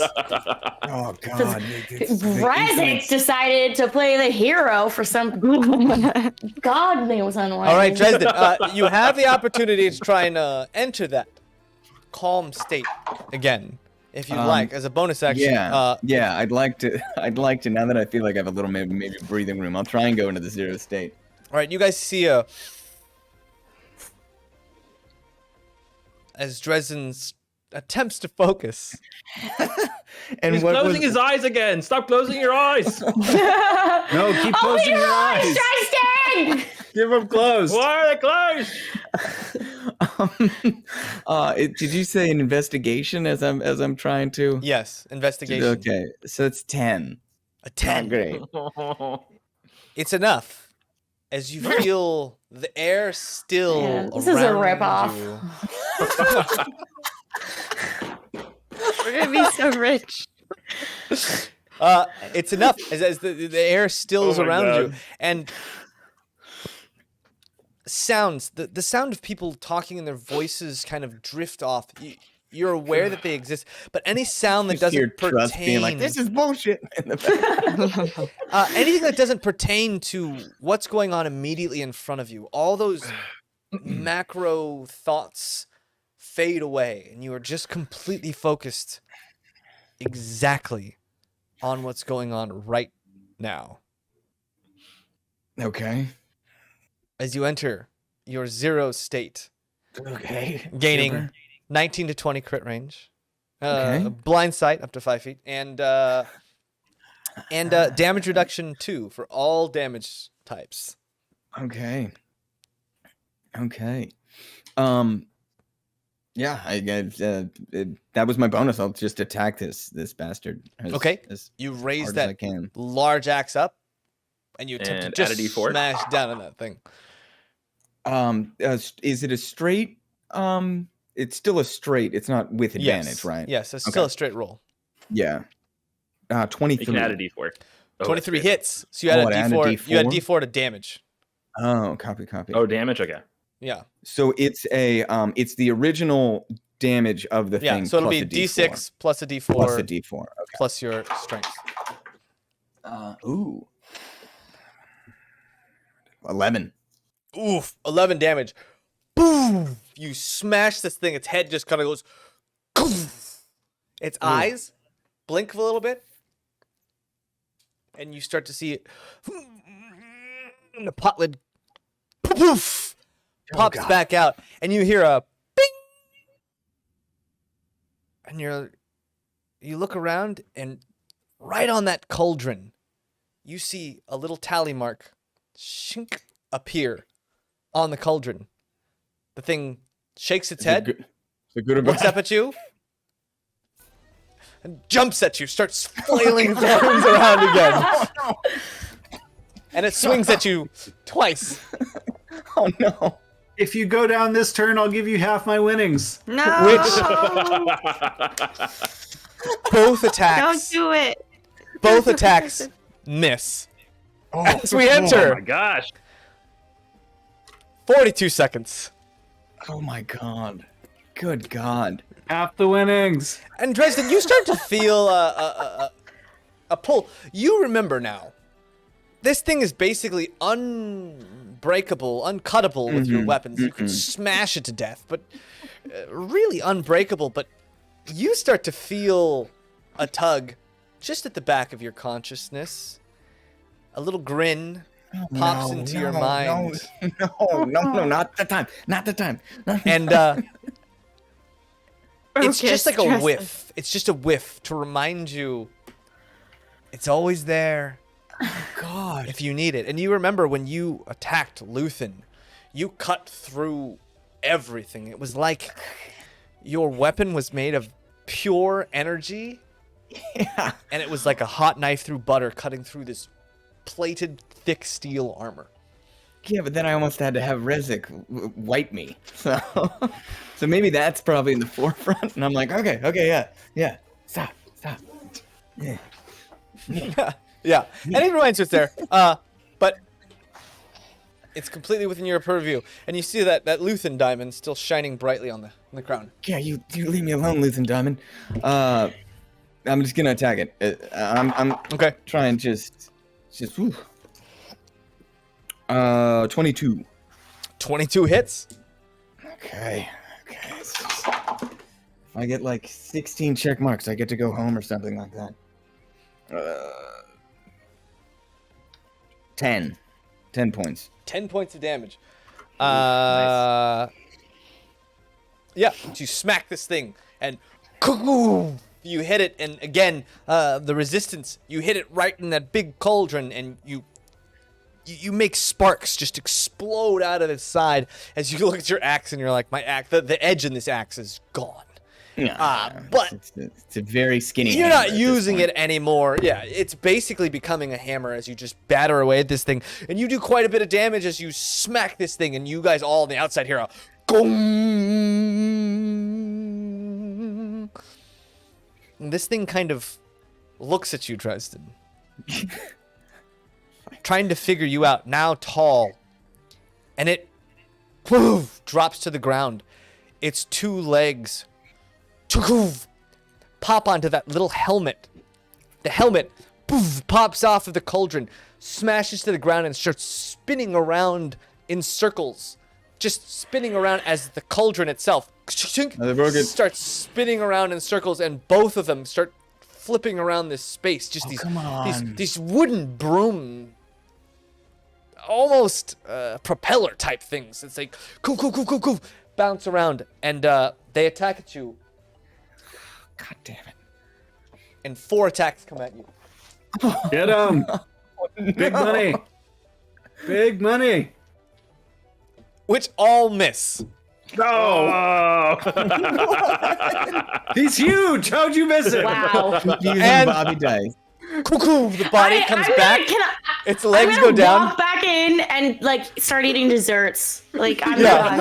I'm going I mean, to all, trust. they bullshit. all go down, and the thing's eyes start to. The paint Trust? just starts spinning around in its head as its eyes Right. are just.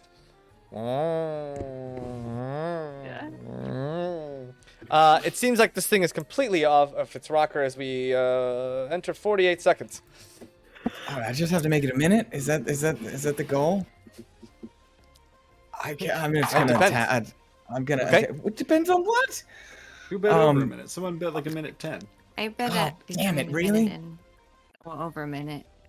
Yeah, I'm gonna just Possible. attack one of them. I'm gonna attack because they're split in two. Oh, they came back together, but their eyes okay. are spinning Okay. around. So you get an advantage on your attack because it's basically just Oh. standing there prone, like spinning around as it's dizzy. Oh, so close. Natural 18. So 24. 24 hits. Destroy it. Why won't it just die? Just leave. Leave me alone. Woof. Not great. 8. An 8. It's enough to where you hit it, and this thing kind of. You see a little, almost incision appear in this cauldron, and it shakes it off, and the cauldron itself repairs itself almost instantly. But you see, cha-ching, a second mark appears on it, Mm-hmm. and Drezek, you'll notice. Rezik. Rezik, you notice. We combined. We combined. Drezek, you notice Zakesta very amused, and Igor kind of, and he looks at you, Kelwise. You think you'll get to 3? The only one who has gotten to 3. Well, Phoenix before me and me, no one else. I don't know. We're gonna have to wait and see. He's pretty tenacious, but you know, all it takes is one good blow. Good blow. And He'll get it. As Ketwise says that, this thing now looking at you with like dripping venom in its eyes. This bot dinger is sorry. Dinglebotter? Ding Hummer. This Ding Hummer, God, I'm like, my brain is mush. This Ding Hummer looks at you, venom in its eyes, and all of a sudden you start to see smoke coming out of the cauldron. Good. And it starts to shake a little bit. And all of a He's sudden, gonna blow. you see wooden spikes come out of the branches, and the metal, all these metal spines. This whole body is now just with one big spiked mace, and it starts to spin around and starts bouncing around and jumps at you, Dresden, with this like almost aggravated, and you guys can see the metal of the cauldron is almost got a red hue, like it's red hot in a way. Oh my god! And it misses completely. Oh my god! I'm furious right now. And it swings at you with this weird heated spike attack and just whiffs as you stand on the side, still maintaining your position in the center of the ring. Man, I'll just attack it again. I just want this over. And you just start beating the crap out of this thing. back At this and point, forth you're over just it. smashing this thing as hard as you can. 12. 12 does not hit as you swing, and it's now moving quickly. It's bouncing around the room and jumping every once in a while. It's like a turtle shell that's spinning with lots of spikes, and every once in a while it just jumps up at you. That's a blue And, shell. and it's coming it's from like the ground, bouncing. so it's really kind of trying to bounce in between you and hit your legs or in between your legs. It's not a great positioning for this thing as it bounces WWF around. wrestling. But that was it attacked you, and we moved to 54 seconds. You attacked and missed, so the 1 minute mark comes around. Dresden. And this thing, all of a sudden, these big, huge, almost fist-sized balls poof, poof, appear out of this thing's hand. Don't worry, they're just gonna miss. Hammers, and it tries to smash into you, just in a way that, like, it just comes up, swings them around, shoof, and tries to smash into you, and attempts to knock you out of the ring. Oh. And it hits! Dealing 7 damage as you feel these two big, huge things smash into you. Roll me an athletics check, I guess with advantage since you're still big, as it tries to just pendulum swing you out of the ring. Come on now. Oof. 24. And Just look over at Rez. he just smashes into you and kind of knocks the wind out of you, and you slide back just ever so slightly, but you don't give any way from the middle of the ring. Fuck you. As you continue to swing at this thing. Oh, you last 1 minute. Yay! You've now lasted 1 minute in the ring. I'm just shoving chocolate in my face and rolling my eyes at Calwise because I think he came with me. Yeah. I'm on my way. I was quickly. It's a 22 to hit. A 22 hits. Oh, max damage. 14. 14.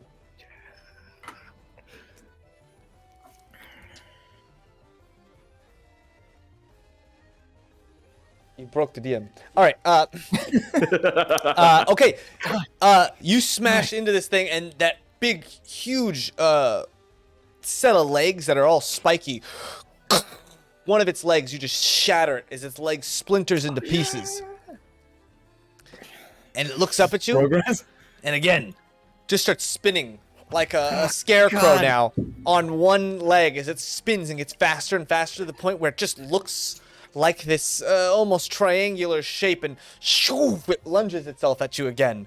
Again, with those big, now bald arms on the outside of it with a ridiculous amount of centrifugal force.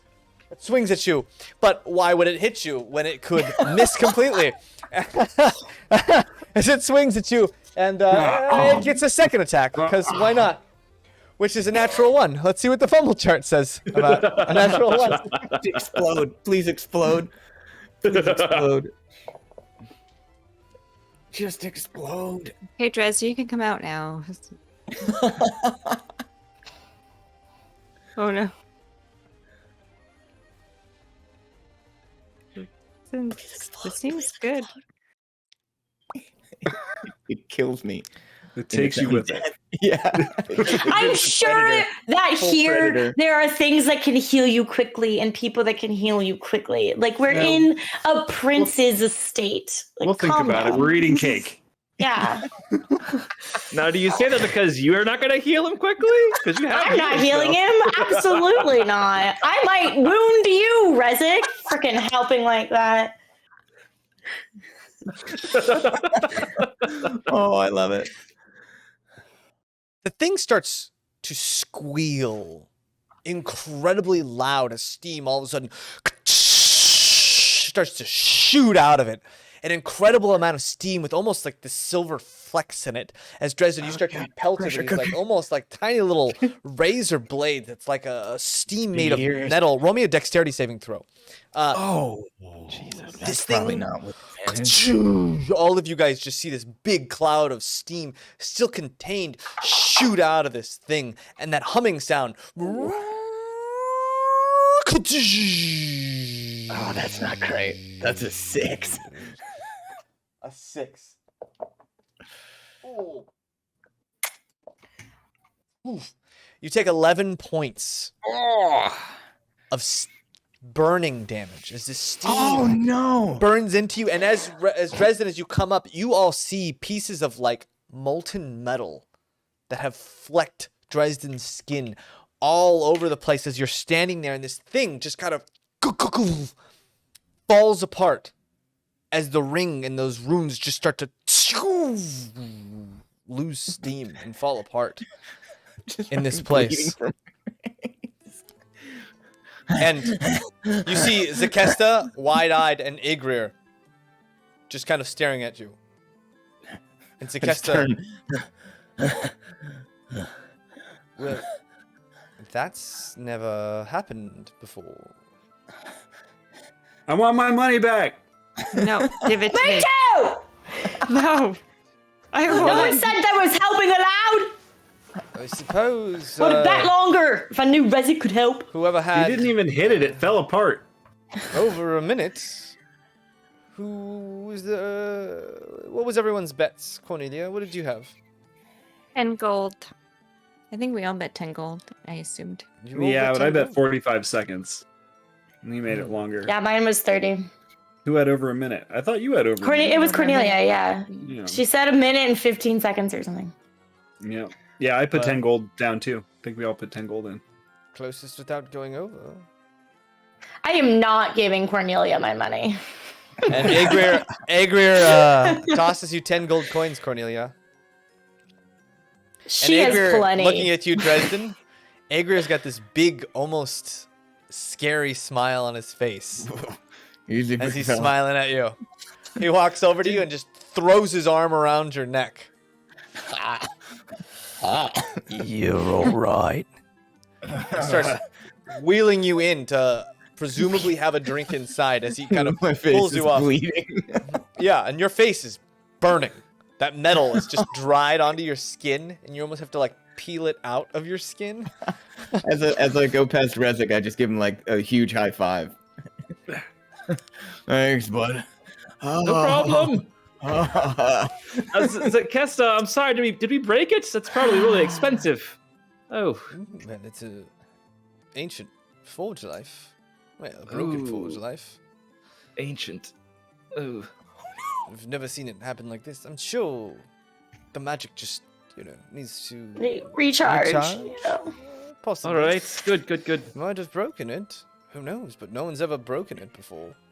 It's It's impressive. some feat. It's nice.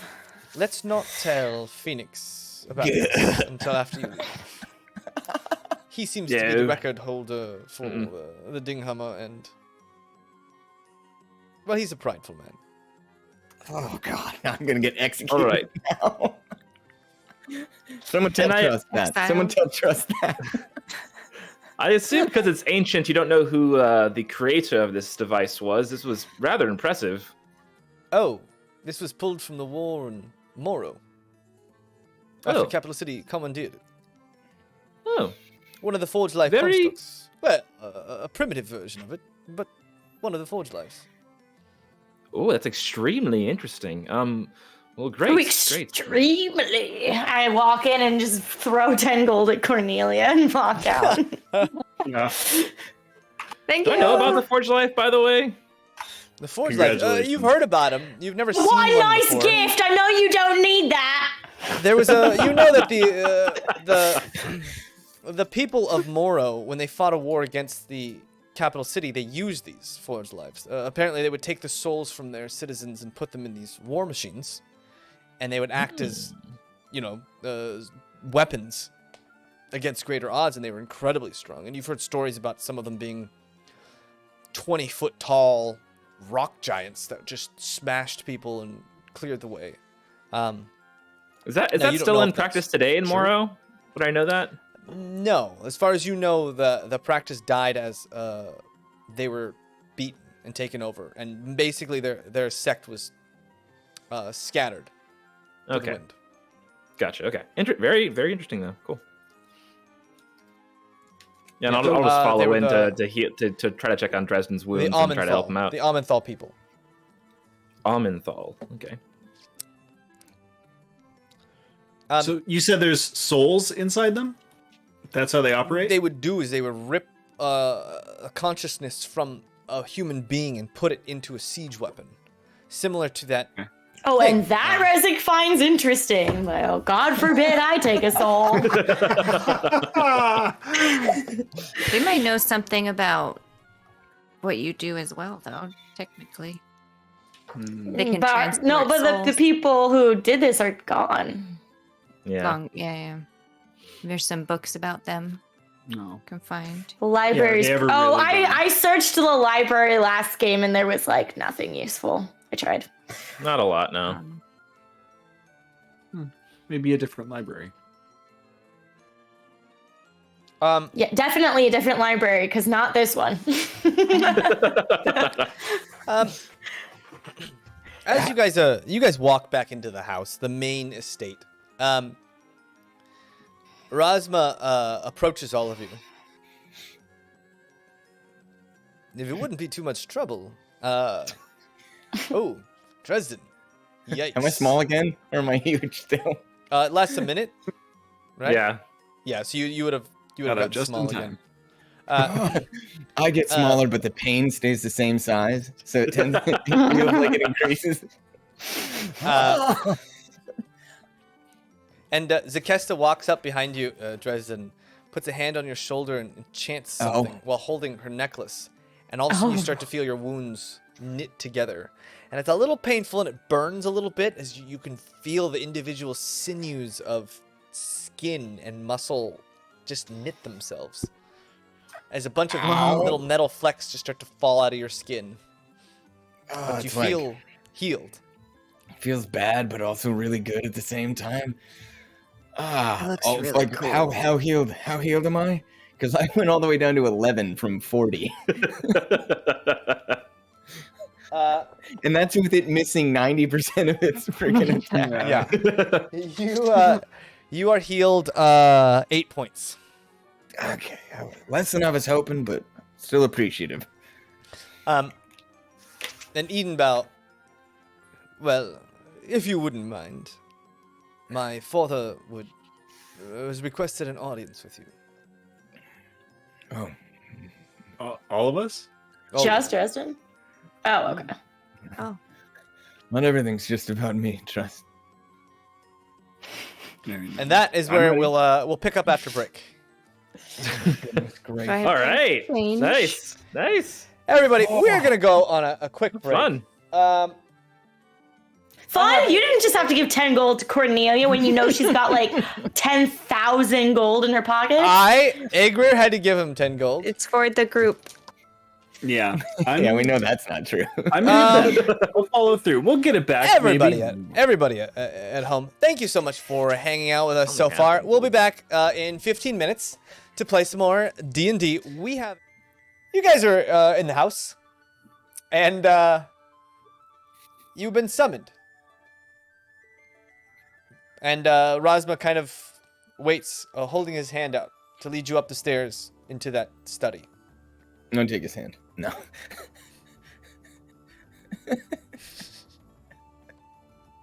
I just want to Follow. Yeah, I'll allow anyone that wants to help me up these stairs. I was. It's okay, bud. It's okay. And you guys come around, and you see Phoenix kind of sitting in a chair in the back with his hand kind of grazing his... He's got like a short beard. It's all white, with little specks of black here and there, but he's got like a very tidy beard, a tight mustache, and he welcomes you all in. Please, sit. And there's chairs and couches all around. And again, he kind of just takes his time. Somebody who's very used to being in charge of a room, and you can tell. These kinds of people, you've been around them, who've been in charge for a very long time. He just kind of sits. Does he have his own like particular chair spot in the room? He's sitting kind of in the far back of the room on his own. It's kind of a wider couch, but there's no chair that's specifically his. Take one that's comfortable. Yeah, and he looks at all of you. And Razma comes in and sits down next to you, Trust, on the couch. Okay. I'll let. Be extra respectful. Rez. I'm not extra respectful. I'm surprised he still wants to get close to me. I straight up told him I was a succubus, so whatever. Holding danger. What? This what? Oh yeah, we told him. When I said we told him everything, we told him pretty much everything. Not lying. Oh yeah. Yeah. And he said, a succubus. That explains why you're so alluring. And that was it! That was it! Wow. What are his plans? I don't know. I'm kind of scared. We're gonna have to have a talk. Who needs to have this talk? And Phoenix, as you all sit down, looks up. My son has told me a great deal of your exploits. And while some sound maybe too amazing to be true, I've never known Razma to be, one to add flourish. Embellish, I think is the word you're looking for. Don't correct the prince. Oh my god.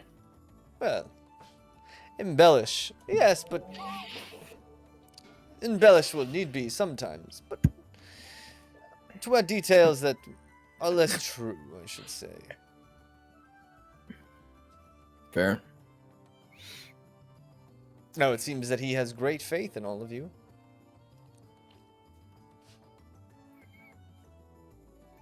Worked out well so far, I I'm suppose. very appreciative for it, sir. Prince, your lord. Trust, is it? Yes. What kind of help have you received from my son so far? Well,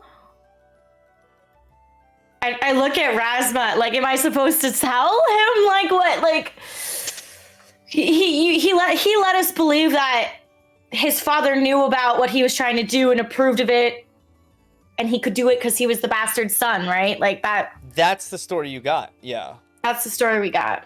But Razma very pointedly doesn't take his eyes off of his father.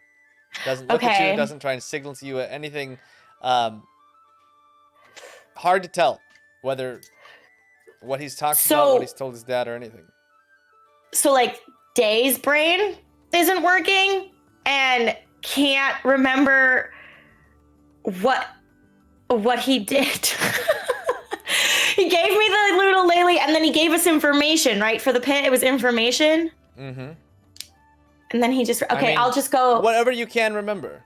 Whatever comes Okay. to trust said. Okay. Well, most recently he did find us after we was coming out of a very tricky spot and we were tired, and Dresden over here was quite near death, honestly, and we had saved some people also near death, and he found us after we had been lost a bit and brought us all to safety and made sure we were all back to health. And he's been very kind, much kinder than I think, if I might say, most of us are used to being treated. Well, the Ventleys did send word that the child was returned from the Five.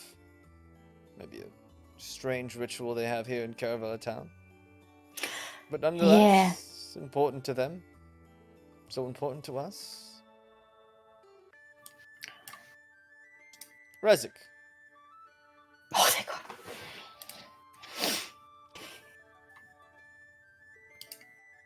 What are you doing here? Caravella Town? This continent? You were ex-commissioned, correct? And a mage, no less.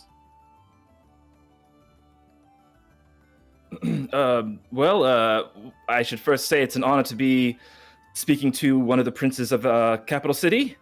I was a mage in the commission. What else? What did you ask? What was the question? Sorry. What are you doing here?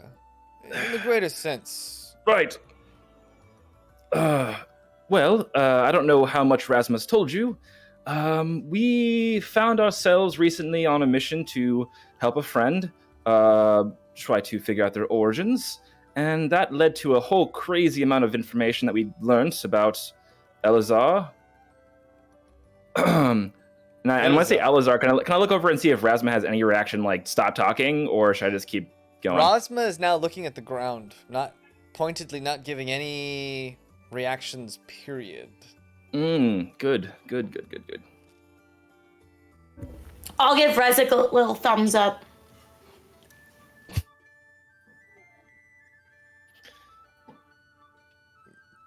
You're seeking out Elazar.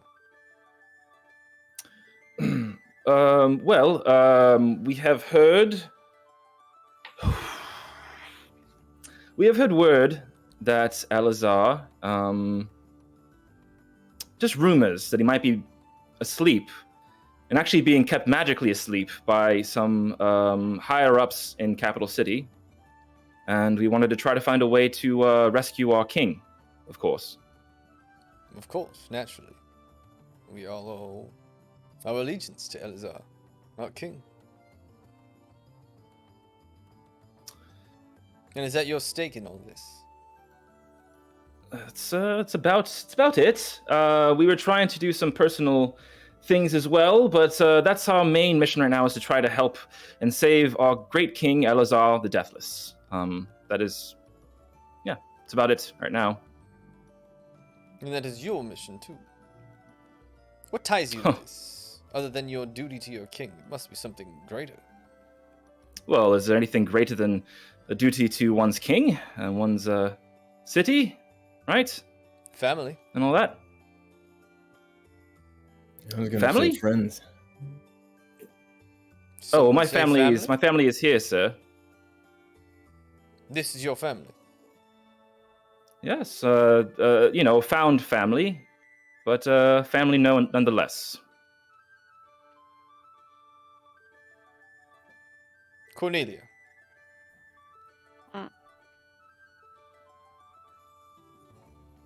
Yes, that's me. Some would say you are shunned by the greater society of Capital City. It's no secret.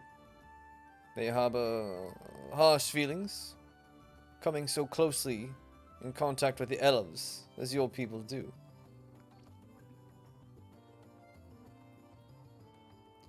Why are you here? Is that what happened? Is that why my family was cut off? Me or... Because everything's just been going downhill and eventually it's gonna go up, right? This My is the right experience, path, I think. not necessarily.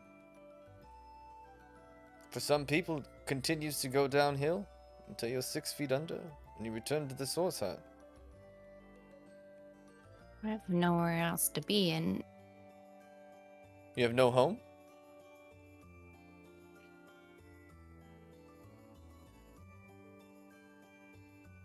I mean, here's my home. You're from Caravelitan. Where do you hail from? I'm from just north of Capital City in the forest. In the Potsenshire. Yeah. Why not go back there? Well, I attempted to, and unfortunately, I think most of my family was either arrested or they've scattered, but I'm just kind of on the hunt for them and helping friends out. In the meantime, Seems like a I very just go dangerous wherever hobby. life. Dangerous life. To live on a whim. I don't think so. I just go wherever life leads you, right? Why go back? Trust, are you alright? Oh, I'm sorry. I was just going to say, I think most of us is in a similar situation of not really having much of a home life, and those that are here in this room being our family. And you say it's a dangerous lifestyle, but honestly, for most of us, so is just existing in Capital City. It's a fair point.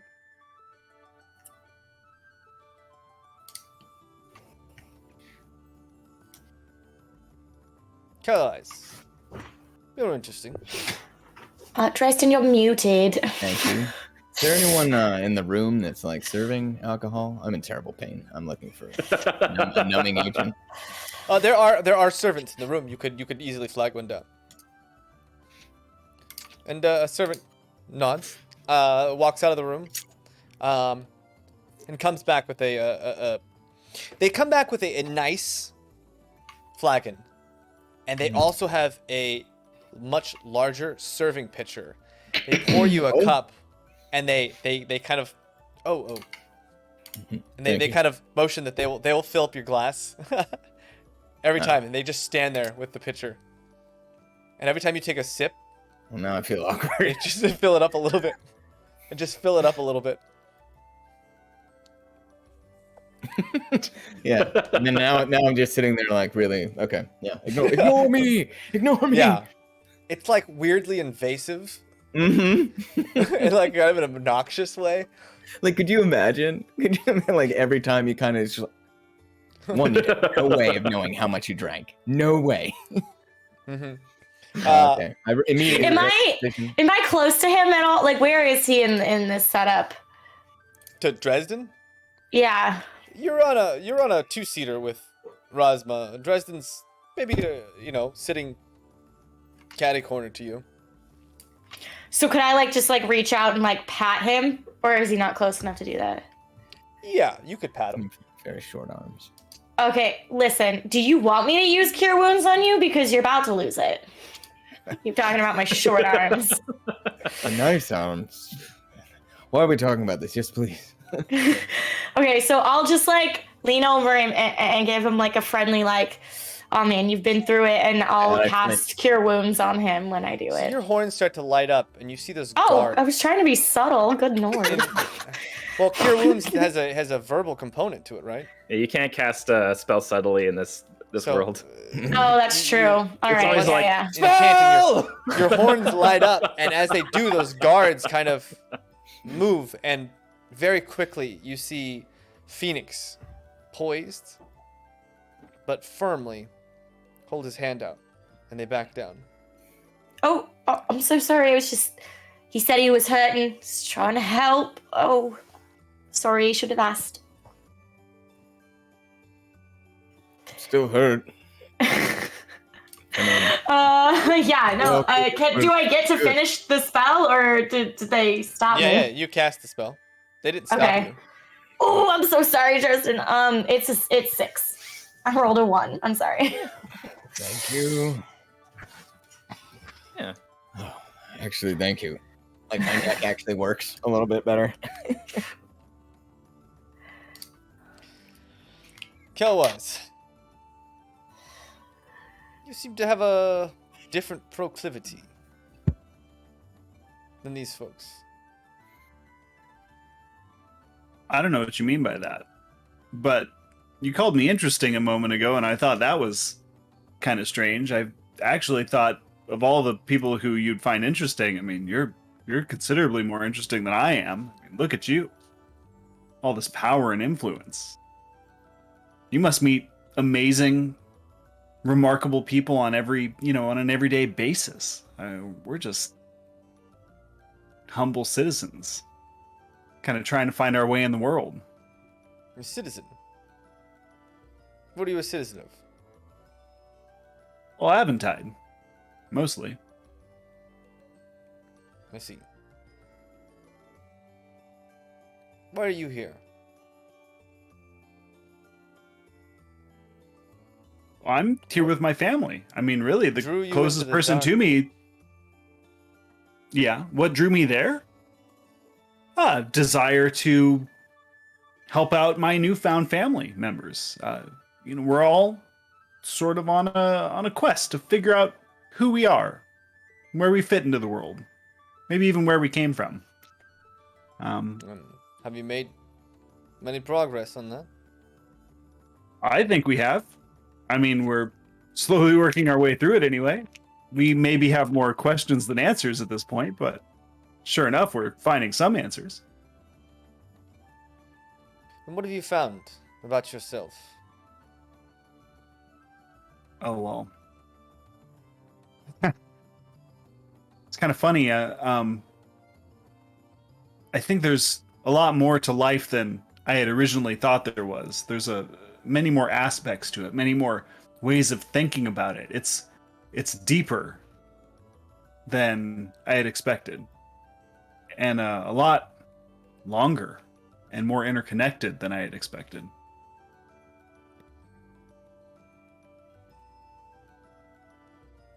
My son supports you. We have gone through lengths to support you, both physically and financially. Yeah. We are an enterprise, the Eden Bows. Killwise, why should I put my money behind you? Because we're the best there is.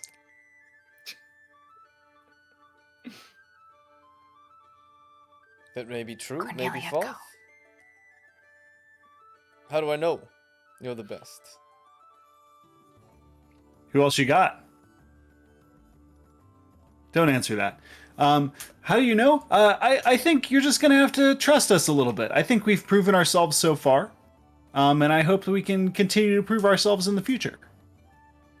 I think the best mark of success is just going to be whether or not we get the job done. And what's the job? Nothing less than saving all of Aventide. Saving all of Aventide. Yeah. That sounds expensive. Boy, howdy. Glad it's you who's funding it, not me, if you know what I mean. And Razma kind of... I think what he meant to say was it's might be expensive, but it's not it's worth it to not lose everyone's lives. Yeah, I mean, the opposite answer is we all die, and there's nothing Yes. left. Without Hard to make a without a proper king like King Elazar, I mean, we're all doomed. So we need to find a way to save him. And Rezik, what if I told you I didn't believe in a doomsday? I would tell you that I have been the same way towards these folks for a lot of things, and I have been proven wrong time and time again. So never say never. I've learned. Well, anything's possible, I suppose, but you can't live your life assuming a million bad things are going to happen all the time. You'd actually be surprised. You can totally do that. I mean, bad things happen, yes. But if I thought I was going to die every time I took a step, I might never leave this room. Fair.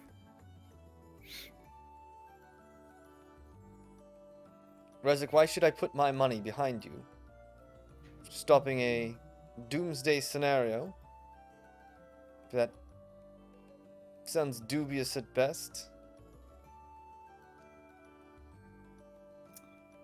I've been traveling with this group for, I think, 2 months for us, and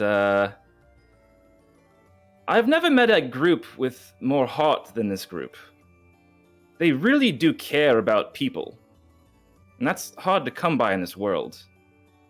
So, if I was looking to invest in someone to help the people of this world or save the world or whatever, I don't think I'd spend money on anyone else, if I'm being honest.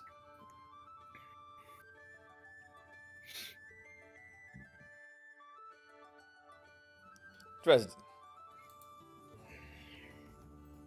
No, I don't feel it. It's just raising it. He kind of just looks at the servant, and the servant backs off, almost not terrified, but like very oh, and like just walks out of the room and puts down the pitcher. And by the way, it's a very cool, crisp lager of some sort, like a blonde. Notes good. of pear, maybe apple. Pear-shaped notes. Uh, Yeah. Same question? no. Oh, good. You seem like a man who wears, well, That's you a wear your crown. opinions on your sleeve. Better on my sleeve than on my head, right? That's a little inside joke. You're not going to get that. Yeah. Maybe I'm tired of keeping it on the inside, right? Well, to each their own. I guess. I don't think anyone really adequately answered you, though. Why put your money behind us? I think it's pretty straightforward. It's a gamble, right? But most business ventures are. But here's the thing, if we're wrong, okay, you spent a little bit of money, right? The world doesn't end, and you can go on making money. But if we're right, and you don't help us, well, it's pretty hard to make a profit if the world's ended.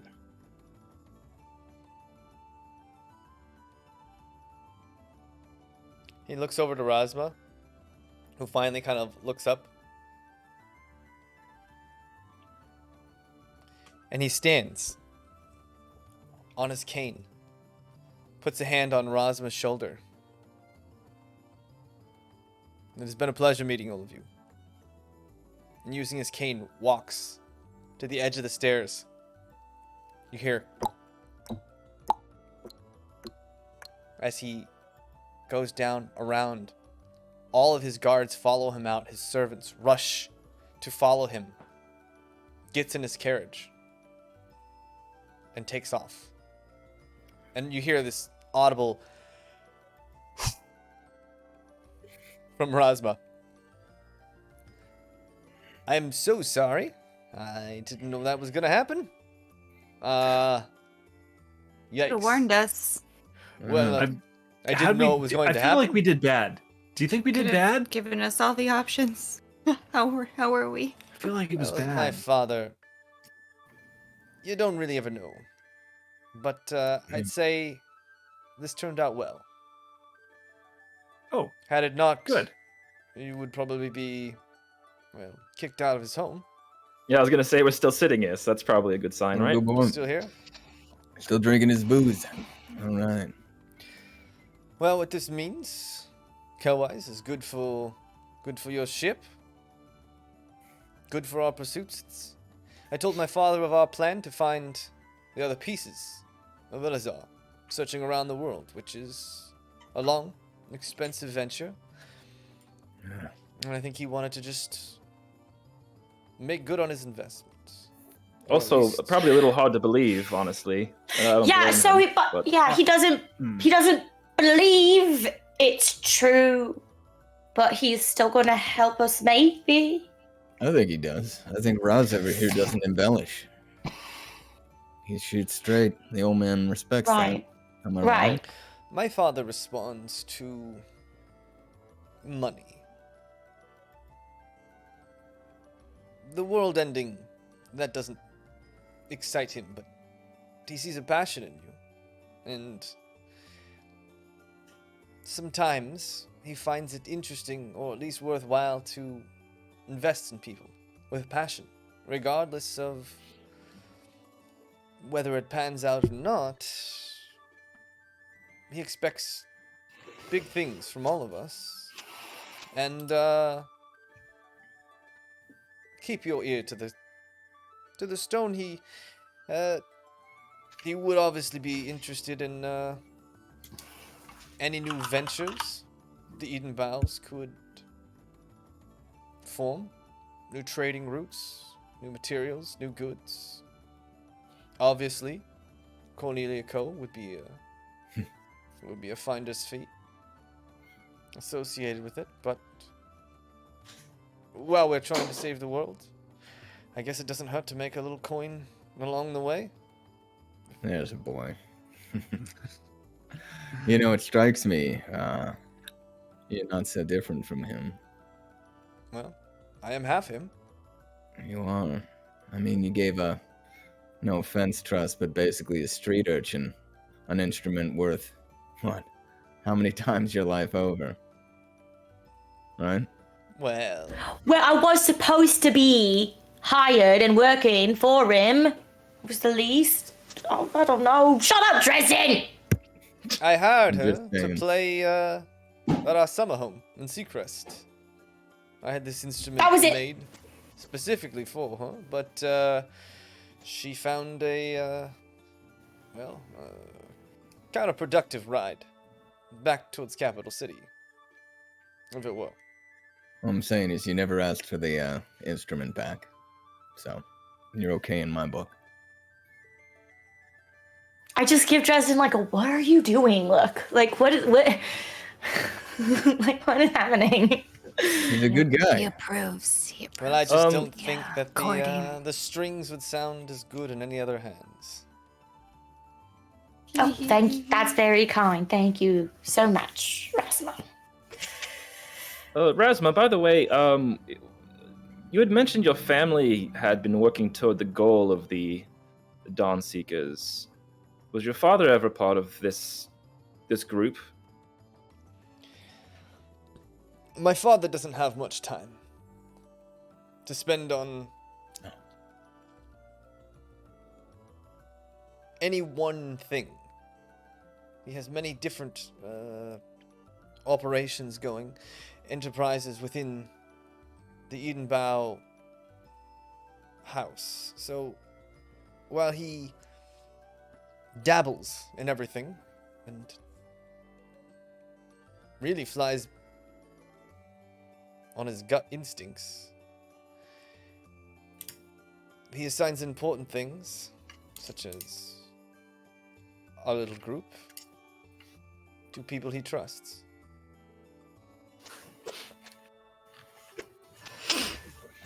And while my brothers are one of my brothers is here at the academy, learning commerce.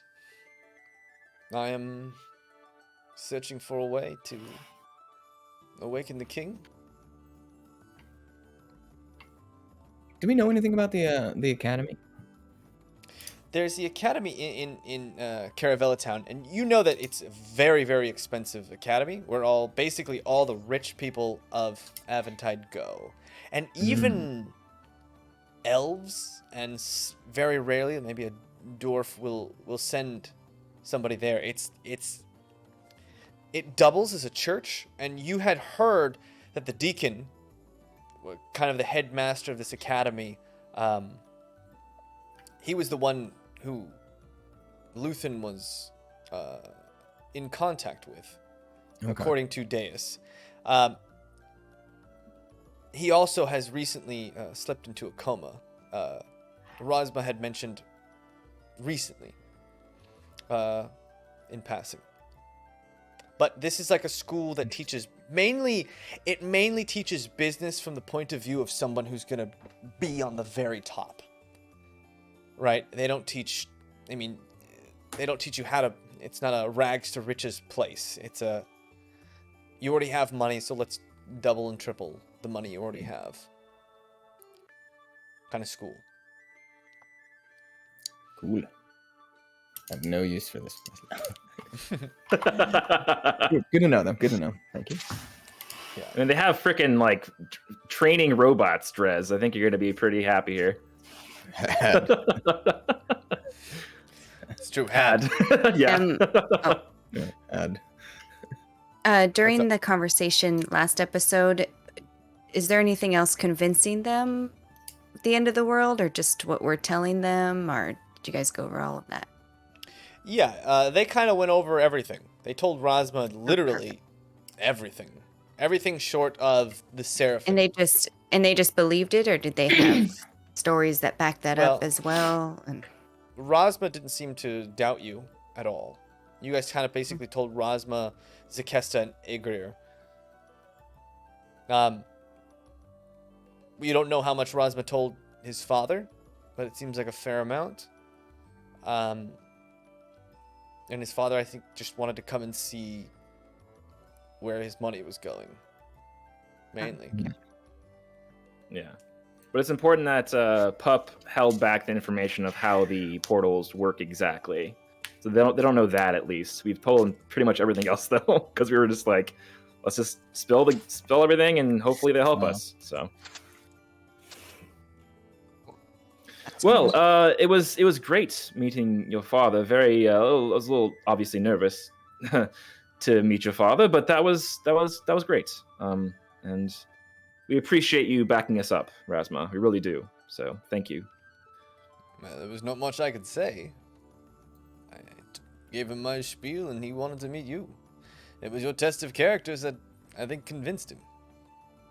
So, with that out of the way, he nods to the woman who's in the back now, holding that jug of lager that kept filling it up. Nods to her, and she runs off and gets a bunch more glasses, and a couple other servants come out, all with cups, and a couple of them just start pouring that really crisp lager into your drinks, and he holds it up. Excellent. To preventing the end of the world.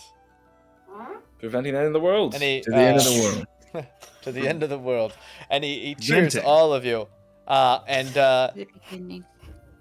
takes a big swig. Well, here it is. My father has offered 20,000 gold pieces. No. That's like a mountain of some gold. of this will be going towards the ship. Outfitting your ship. Yes. So we need to talk about that. And hold on to Cal-wise. the rest. We can go over that in a bit. Yeah, we're all gonna need to go over that. We can Maybe we can all have that details of discussion together. Yeah, we'll need to iron some things out. And now this is all for you. I have my own stipend to do what I need to do. So make sure you use this well. Use it wisely. Oh, absolutely, How could we absolutely. not? And we need Extremely to formulate, generous. We need to formulate a plan of action. You said there's multiple rifts, and we need to find Yes. these rifts. We don't know where they are. And not only that, Roughly, even when we we know find them, a general area. well, even when we find them, we can't enter without you. Correct? Correct. So we need a way to communicate. Yes. Fancy So- rocks. And he Yeah. kind of snaps Worked in his the past. fingers, and this woman brings in this glass box, and in this box there are 2 rings, Oh. and each of them is emblazoned with one a dark black circle, and one a light white, almost pearlescent circle on the rings. And he hands one to you, Trust. No. And he Thank takes you. one. These rings, they allow communication, but only when the moon is either full or vacant. Oh, the circles make sense now. Very specific. This is the only way I know we can communicate from long distances. This artifact, older maybe than the Eden Bow house itself. Went through great pains to find something like this. Does it look like it'll even fit on my tiny finger? Maybe I should tie it around my You can neck. feel it, and you almost slip it. Are you trying it on your fingers? Yeah, I'll try it on my fingers. This ring I is almost do. like warm, and as you slip it on, it's weird, but you can't tell, but it almost like the ring itself moves to fit. And you can try it on any finger, and it just kind of fits no matter what finger you put it on. Fascinating. Would this be something that potential enemies might recognize? Should I instead put it around my neck on a string so I can keep it out of sight, or will it just look like a normal ring? Yeah, I can't feature many people would know about this. A pretty rare piece I picked up in Odgaron. I think I'll keep it out of sight for now. Don't want to take any chances, and Smart. I mean, you really only need to wear it when you need to communicate. yeah, but I'll keep it safe. Don't want to just throw it in the Close to your pack, heart. do I? All right. So, in exchange, what are you expecting from us? Well, as you know, we have an oath to save Elazar Yeah. from hoaxes Yes. and wake him up. We're trying to restore Elazar, the rightful king of Capital City, to the throne. Yes. That is our But goal. We're hoping specifically- you can lead us there. Well, okay, yes, that all makes sense. But we're looking for these specific portals. Did you want to know where the locations of them are? Are you had also mentioned something about expanding trade routes and other sorts of commerce. Is that something that you're expecting as well out of our, I don't know, If it comes gallivanting across- around the world? Well, if it crosses your mind or you see an opportunity, seize it. You will be Okay. rewarded for it and compensated. Makes sense. But how are we to let other people know that we're working on your behalf? Or are we going to have some sort of, I don't know, notated scroll or something to let Or people like know, hey, we're pins, or like we're doing business on behalf of, Well, of the Eden Bows. my father has met all of you. Yeah. He knows of the corporation, Cornelia Co. Mm-hmm. So if you send word from Cornelia Co. to the Eden Bow household, it should reach my father, and he can send an emissary to. Yeah. No, I got that send it part. the finer details. But say we're trying to convince someone else that we're legit, as it were. I think what he's saying is we just tell them to reach out. And then they reach out, and his father will say, yes, they are. Let's do this, right? They get handled. Okay. Makes sense. And Or maybe I misinterpreted. I'm so sorry. I just. Well, hopefully that's what he's No. saying. Otherwise, we're in trouble. That's what I'm saying precisely. Great. And if not, you can send a letter to my family. We have runners who travel the whole globe. And we'll send recognize letters? them because they wear like a red hat. No. Or... Send a letter to Yeah. the Yeah. Edenvale house, and they will send a runner out to the location. Okay. Should a new opportunity arise.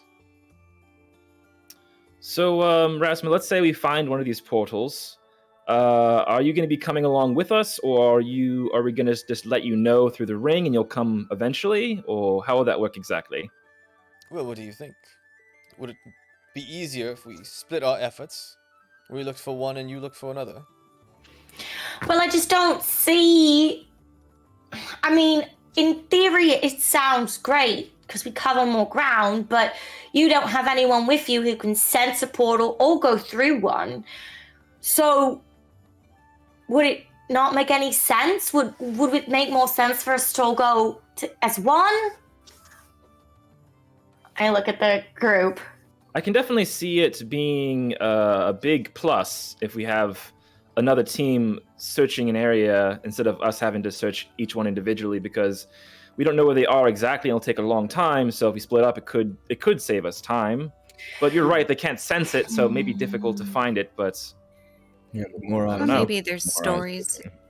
Rezik, is there some way, some magic? Could you, take some of Pup's fur or essence and imbue it into an object and use it to kind of sense if we needed something? Like a dowsing rod for portals? I wish there was, but unfortunately we're dealing with things a bit outside my wheelhouse here. It's gods and weird stuff that I can't really take and use in any way. Unfortunately. Technically, we do have 2 people that can sense. Oh, right, yeah, Kelwise, you just go off with them. We'll see you in a few months. What about No, Pup's thanks. ring? How far does that work?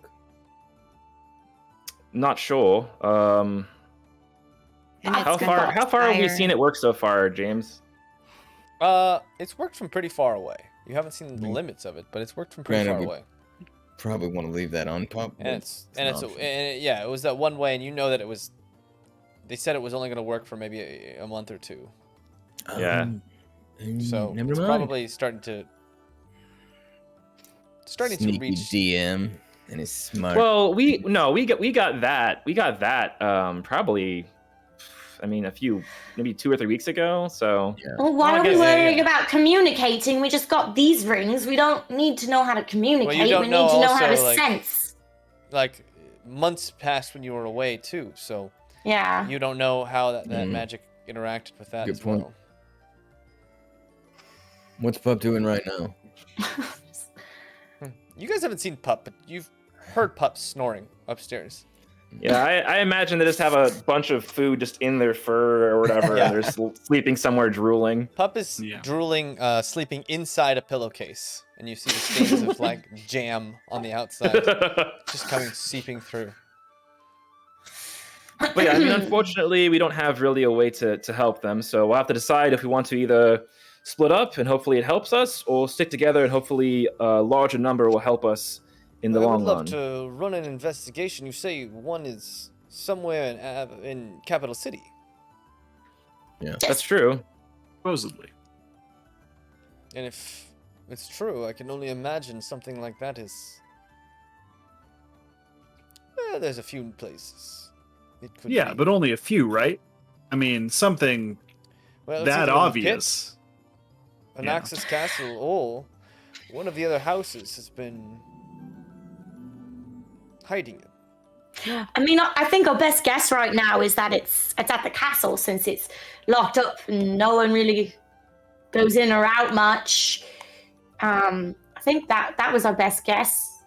Currently, Yeah, I mean, also an Elazar is there supposedly. Like if Elazar really was a king, then he could have just been a prime aspect saying that they were Elazar the whole time, and at some point fell asleep or was put to sleep, and they're just there now. So I it's see what probably you're around saying. them. Yeah.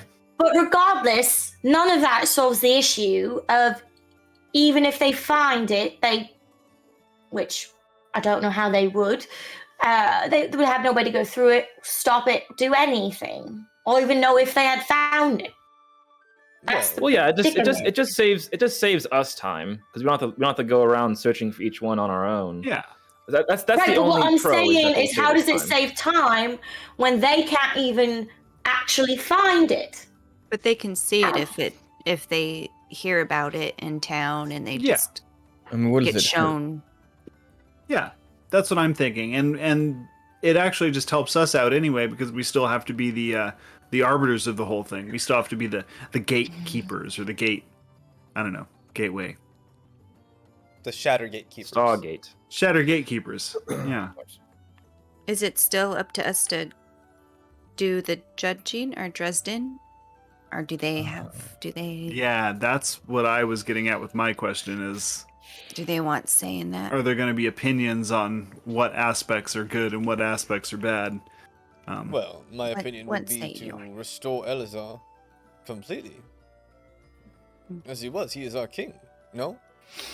Who am I or anyone to choose what pieces to put back of our king? You're I would say totally right. A whole Elazar is the only Exactly what we're going to give you.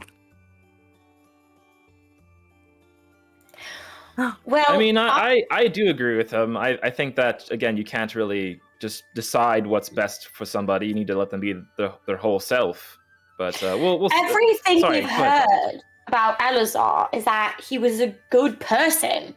So, if all these elements composed him and the overall consensus was that he was a great king, why not just put them all back? You need tension, right? Faith and the faithless were terrible separately, but if they're together, you need the balance. They were both terrible on their own. I agree.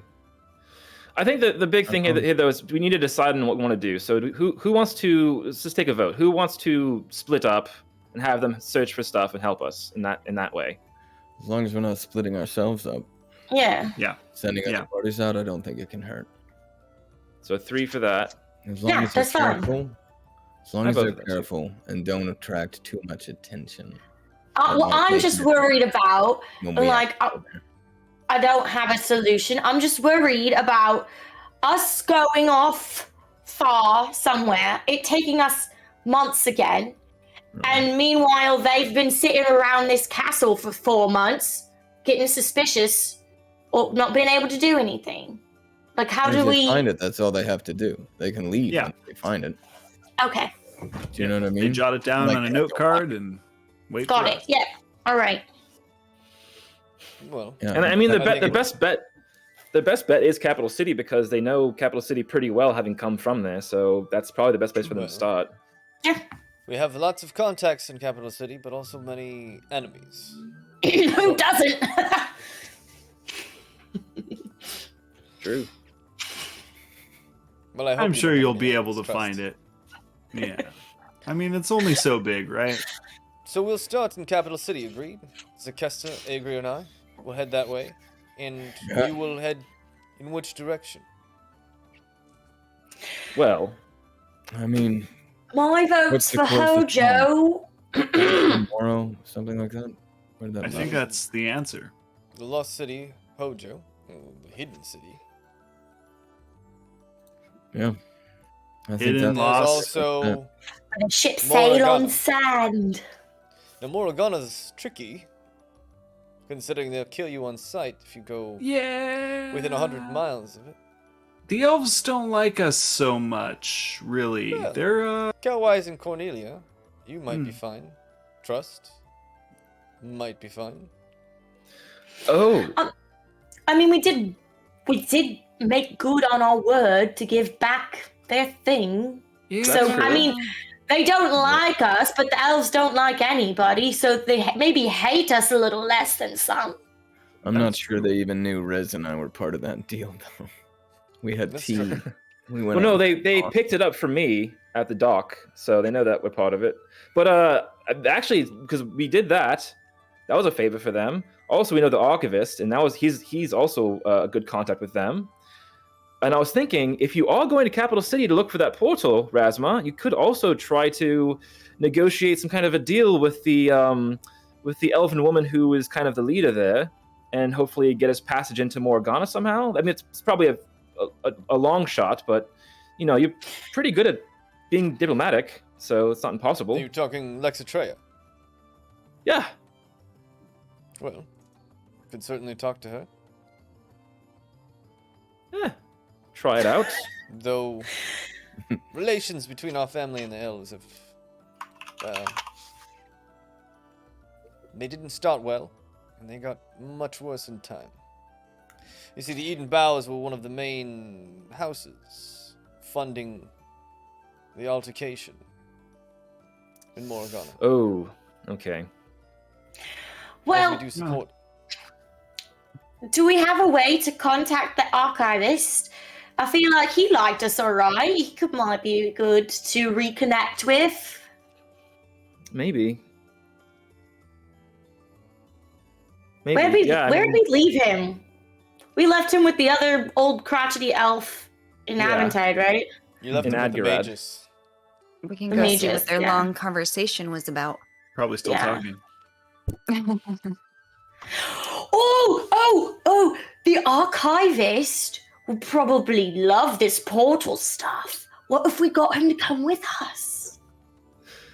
I mean, that What would if we be. told him we found more constructs? Because they kind of are. I don't know. I don't want to lie to him, but I mean, that would be magnificent if we could have him with us. He's very powerful. We don't have to lie to him. We can say we have found things similar to the construct. Would you like to come with us? Sorry we ruined the last one. Isn't he out searching for where Other we- constructs. Yeah, the Yeah. confluence, yeah. Or Yeah. confluence. He seemed Well- pretty single-minded on that. Yeah, it'll probably be hard to find him My too. impression. You can take a I thought couple we more left him with years the break. magus. I mean, he had mentioned that his basically his job was to go out and find knowledge and bring it back to the elves. And so he was This using is the confluence. knowledge. He was using the confluence to just gain knowledge quickly.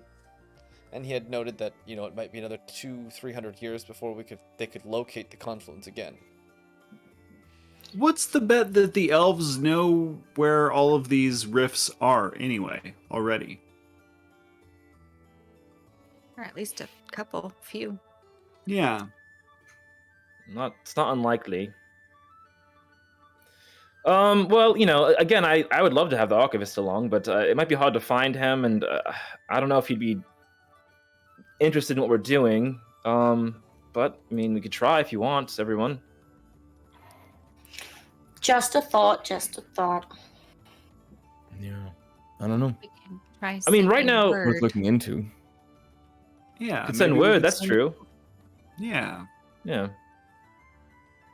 Okay, so why don't we send word? I think right now my big thing is I would really love to go over to Hojo and try to find it for Trust. That would be great for Trust, and then also find the portal as well. It could be two birds with one stone. That would be amazing. Beautiful. So let's get over there as soon as we can after the ship's all done up and stuff. Just be very careful with your letter, Rezik. I don't want it to sound like we're trying, like we think we can summon the archivist to us. Like, I don't want to come off like, No. oh, come find us. Like, Yeah, you be know. like, oh, we found something you might be interested in. We're Yeah. headed here. Yeah. No. I will make it so it'll be modest. It'll be very truthful. You two got along. You read all Yeah. your books. It's fine. He was very nice, actually. Yeah. Okay. Well, That's good not what thinking, you said Trust. I about like the that. first day. Yeah, that's true. And we needed to give him some wine, and then he was fine. Okay, well, I think we all have our objectives here. Is there anything else we need to talk about before? Oh, the boat. Yeah, I was going to say, speaking of traveling about, Yes. we've got some options, guys. Bo, the shipwright, was very lovely and filled me in on some different potential ideas we have or could potentially have for our boat. Right now, we're sort of in a middle ground. We can do a little fighting. We can do a little carrying of stuff. We can go sort of either one of those directions. We can go really heavy into the shipping. We can lighten up our ship, make it a little bit faster, carry a little bit more cargo. Or we can retrofit it to apparently fight pirates, because they are the scourge of the seas and totally exist, from what Bo says. I mean, I don't know.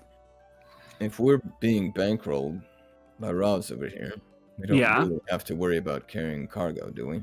Well, no, but if we're being bankrolled like that, then why don't we just get a bigger boat, too, that does all of the above? That's an option. I don't think we'd have any money left. Yeah, that's our whole thing. Yeah. Ross, how much is a bigger boat? Is he around? Did he leave? Well, Is he asleep? Do you have a If boat? you wanted a larger boat, you'd need a full crew to mount it. A long ship, a caravel, or even a sailing ship, you need 30 to 40 crewmen Yeah, we can't afford to that. run. They're Yeah. looking at 5 copper pieces a day. Adds up quickly. You said 200,000 gold pieces, right? Is that what you said? 200,000? No? Kellwise, stop it. It's not time to be sassy. Okay. So we won't do that. He's but serious about his boating. But yeah, I think you're right. Maybe we don't need to carry nearly as much stuff unless we get into smuggling or something as well. Do we need Cargo more ship. side quests right now? No. A cargo ship, well, let's think of schooner, he said, is faster. We like fast. We should Fast be able is to go good. fast. It's a matter of Well, I was going to you have say, a faster with ship or a sturdier ship. Oh. Yeah, if we're traveling the world looking for portals that nobody knows where they are, could be better to be faster, right? And trebuchets are nice, but the magic users can basically be our trebuchets, right? Like we can just True. fire off spells. So Speak for yourself. That's why he said the magic users. Yeah. Okay. You can fire Well, I don't know. arrows, Kellwise. That's all I've got. 200 feet, right, Dresden? You're learning. Good. well, I feel like someone who can control water will be pretty helpful out in the ocean, I believe. So don't count yourself out there, Kellwise. That's true. I'm only one person. Okay, so faster, it seems like, is what you're all. Hey. What? It seems like everyone is in favor of faster. I mean, I am more in favor of outrunning our enemies necessarily than fighting them head on. That seems like a bad decision, generally speaking. But If they can't catch us, they can't hurt us. that's what I'm. And vice versa, right? Yeah, I agree. Yeah, it's if we're trying to fight stuff out there in the waters, then I'd say go with the hardier one. But we're more trying to just find these portals. So Okay. So that was option A. Okay. Well, What was the other thing we had to decide? let me There's tell one other you, thing. to retrofit your ship into a schooner class, it'll be about 5,000 gold. Okay. Including the redecking and such. So you'd it like leaves to us put- 195,000. Yeah, plenty. In the additional quarters, 4 rooms, about 1,500 each. Adds up. Yeah. Yeah. Okay. What was that I mean, do we secret need little to have- smuggle thing? Well, if you'd like to install hidden compartments as well, that's 2,500 gold pieces. Yeesh. That might be helpful though. might come in handy in the Right. pinch. And if you'd like Do we need to have individual quarters? I mean, I don't mind sharing with all of you. Nope, I'm small. Fit. And share a room. Might What be is nice to just have a little distance from one another? As long as I'm not sharing a room with Slug, I'm fine. You well, would- we've got one sort of space. It's not down below decks, right? It's kind of in the back of the boat, from what I recall. There was like lockers and like a hammock. Yeah. It was a very small little space, but he's retrofitting the whole ship, so that might change. I mean, in terms of private rooms, having spent a lot of time in barracks with other men, there's something to be said about having your own little space, especially when you can't leave the vessel. That's You know true. I mean, Well, not So do you want to pay for it? well. Regardless, we're gonna have to share a room with someone, right? Because we have how many people? 12, 13. Yeah, there's a lot of crewmen us. plus crewmen. How many will that get us total? If we get, how many Well, are we they allowed could to also have? Or we can- make a Space for general crew rooms and private rooms as well. I hardly think Taika will care one way or the other. It's true. Slug, Cup two. well, you might want to give Slug his own space. Oh, maybe drag him behind the boat. I'm not sure. He can get his own dinghy. Can you Yeah, imagine? I can. I've imagined it. It's not a matter of I've can. thought about it so many times. Yeah. Well, we can get a hold. small rowboat, attach it to the side. It might be I like worth- that Rasmus like into this idea. It might also be worthwhile to have a secured room as well, Yeah. You're thinking for like a prisoner, basically. more or less. Yeah. So that was my thought as well. What if we had a Or private flood. room, but it's like a secured private room? All right, we'll put it that way. I mean, Furnish the also room you have however to you'd like. remember, if we need to do private business without the rest of the crew, we'll need a space for that too. Okay. I'm in favor of that. Maybe one private room. Our little hidden stowaway, hideaway section. And then making our ship a little bit lighter so that it's as fast as possible. What does that leave us though as far as defenses go? It's just no defenses other than our own. Well, there is the matter that you could install one hardpoint. You can have one. Well, whatever you decide. Now hear me out, guys. Bo had told me about something that can fire gas at other boats. Seemed inhumane, but also he had a good point. If you take out the crew of the boat, then you get a free boat. Well, What, then what you're we're gonna do splitting it your- too? You're the only one who Oh. knows how to sail it. Yeah, and they're splitting your Plague. crew up too, so you're talking plague bundles. They're expensive. Yeah, And they won't kill that's a what crew they on were. their own. You need many of them. Oh well. They're 250 gold a pop. And if you miss, well, that's no longer useful. Pretty So pricey. you were talking to a salesman, Kellwise. He was trying to upsell you on everything. I You think. know, I knew it was too good to be true. He was probably like, "You gotta Well, have these really awesome Look, plague things. They're They're amazing." incredibly effective if you're trying to commandeer a ship. Now there are limitations to these, you know. Yeah, but You can only not really really our clear out- goal. Is we're not trying to You be can only really pirates. We're clear just out trying the to top of a get around deck. If you fast. go below deck, they become much less useful, unless you could get them Mm. inside somehow. Well, maybe that's something we can make even if we can find the right Yeah. ingredients in the wild, or since we know it exists. True. Yeah, Maybe. that's very likely right. Okay. I mean, you can also install a large harpoon on the back as well. Yeah. Does that come with rope? Yes. It would come with 3 harpoons, the mounting, and Uh-huh. all the rope. And are those harpoons reusable?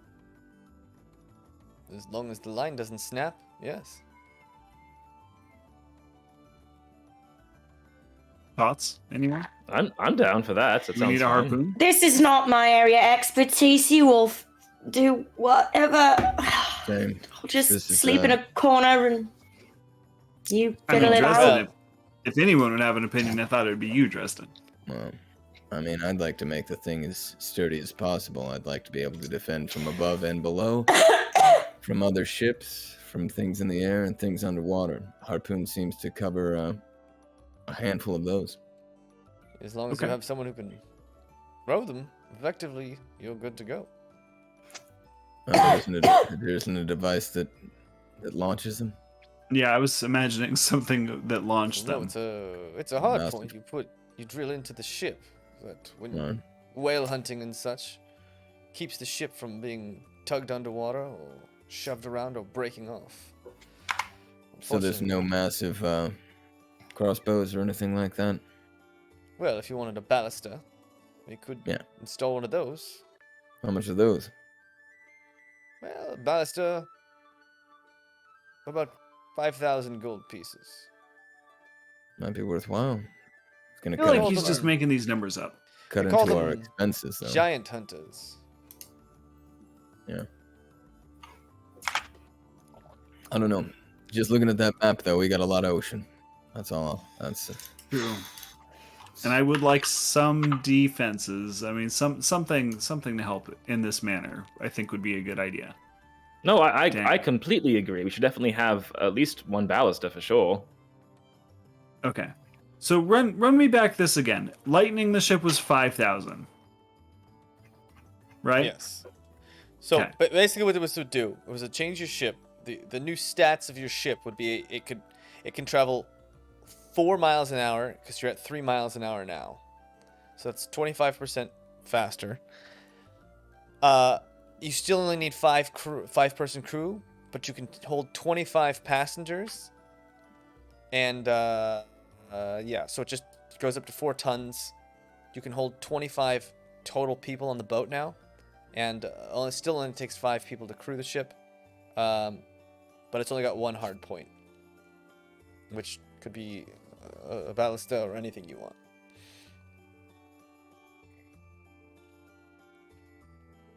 So it's got a hard point, which is like you said, like it's a baluster. Is already included? You can put a weapon. No. It's okay, just so you'd have to add it mounting on. Okay. for a weapon. Yeah.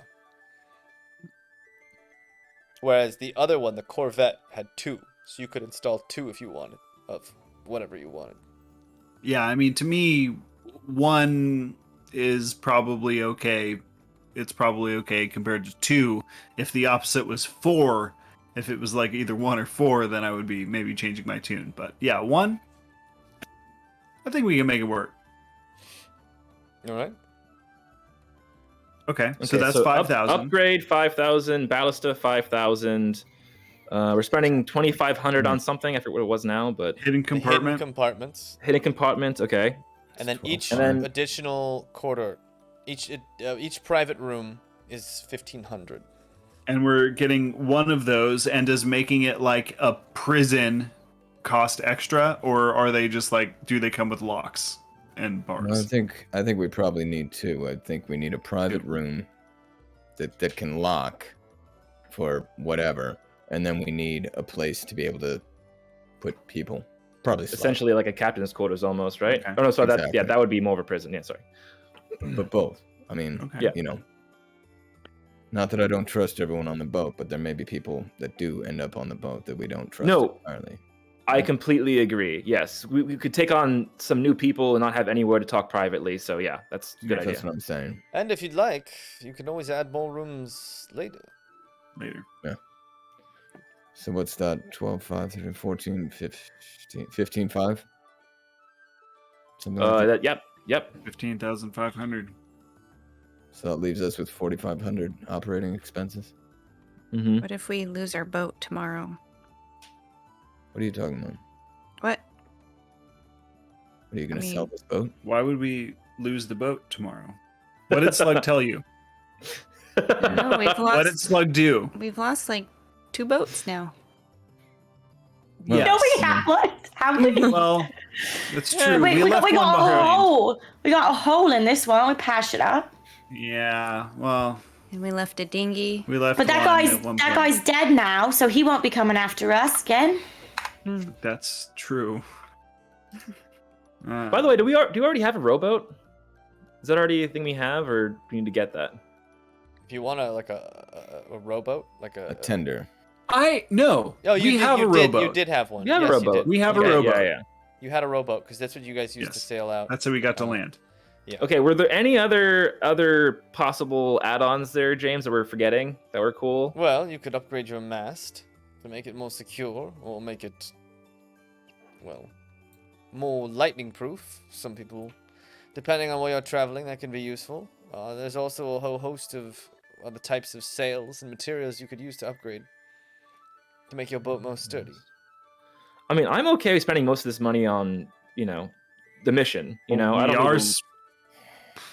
We already did spend most of it. If we only have 4,500 left after just some ship changes. True. And that's we could spend some more, right? We could spend some more, and then take some cargo over to wherever we're going, and make a little bit more cash. And hopefully. Yeah. I don't really think there's a high demand in trade for the Forbidden City. Well, we're going to be stopping off Put that in out Wintertide first, I believe. We're stopping off in Kaldor Nix first, I think, probably, or around there. My personal opinion is I would make these changes we've already spoke about. Leave the 4,500 for whatever else comes up. You never know what we're going to need. It's better to have a little bit of a It was expensive cushion. last time we outfitted supplies too, remember? Yes. That's true. Very. And we're going to be going a long, long ways. Yes. And how much will supplies be, you think, James? Like just I mean, I would imagine if we're spending 15,000 gold that they're going to throw in a fully stocked ship. Because that's true. We could ask them to dig it in. It's a good amount of money, right? Let's see. Trust, charm them. 4,500 divided by 6 is 750 each. It's a pretty penny. More than I have. I have 10 gold right now. Oh, good. Rezik, you're always bad with your money. I've had 10 gold for 40. 20 sessions. Oh my god. Let me hold on to it for you. Oh my god, why? Don't do it. I mean, Cornelia's gold count keeps increasing somehow. That's I don't know how. She's the only one. All right, for travel rations and water on a ship, it's 2 copper per person per day. If that makes sense. I don't math. Multiply that by, let's say, a month, Well, how because many that's do we probably have on what our we're going to ship? need. How many are on our ship? Yes, I think there's like 12 or something. Yeah, we should keep Yeah, it's like 12. So 6-ish. 6-ish silver. 6 silver? 12 times 2. 24. And that goes in half. Sorry. 2.4 silver. With 12 of you. 2.4 silver a day for food and water. And travel to Hojo would be like, what do you think? Well, you pull up your map. long ways. Let's pull up your map here. We'd be going 4 miles an hour, which is originally you said 72 miles a day, if that sounds right. So we would be getting. I'm just gonna pull up your map. 4 times 24 is 96. Here we go. Yeah, that's It's pretty almost good. 100 96 miles a day. So, you guys, just gonna pop up. Is it gonna pop up? No, it's not. That's a doing fast-moving ship. That it. It's a is. very fast-moving ship. It looks like there's nothing on that's why. screen now. Yep. Nope. Give me a That's second. good. Hang with this, folks. It looks Hang- good though. Yeah, it's nice, right? Why is it not doing? I can this? tell by the dots floating that it's about 600 miles. That's how you Wife? can tell because of the way it is. Uh-huh. And Isn't Why that won't it neat? let me? It's not letting me. Time to go on a nature walk, everybody. How neat is that? This is actually a very nice What? background to look at. All right. It is. Why is Kinda it not? energizing. There it goes. Yeah. There it goes. Why won't it let me? Oh my God. Okay, there's half the Adobe's screen. like Look at crashing us. on me. Oh, did you open up Photoshop? No, I just tried to Oh. open up Adobe Acrobat Reader and it's like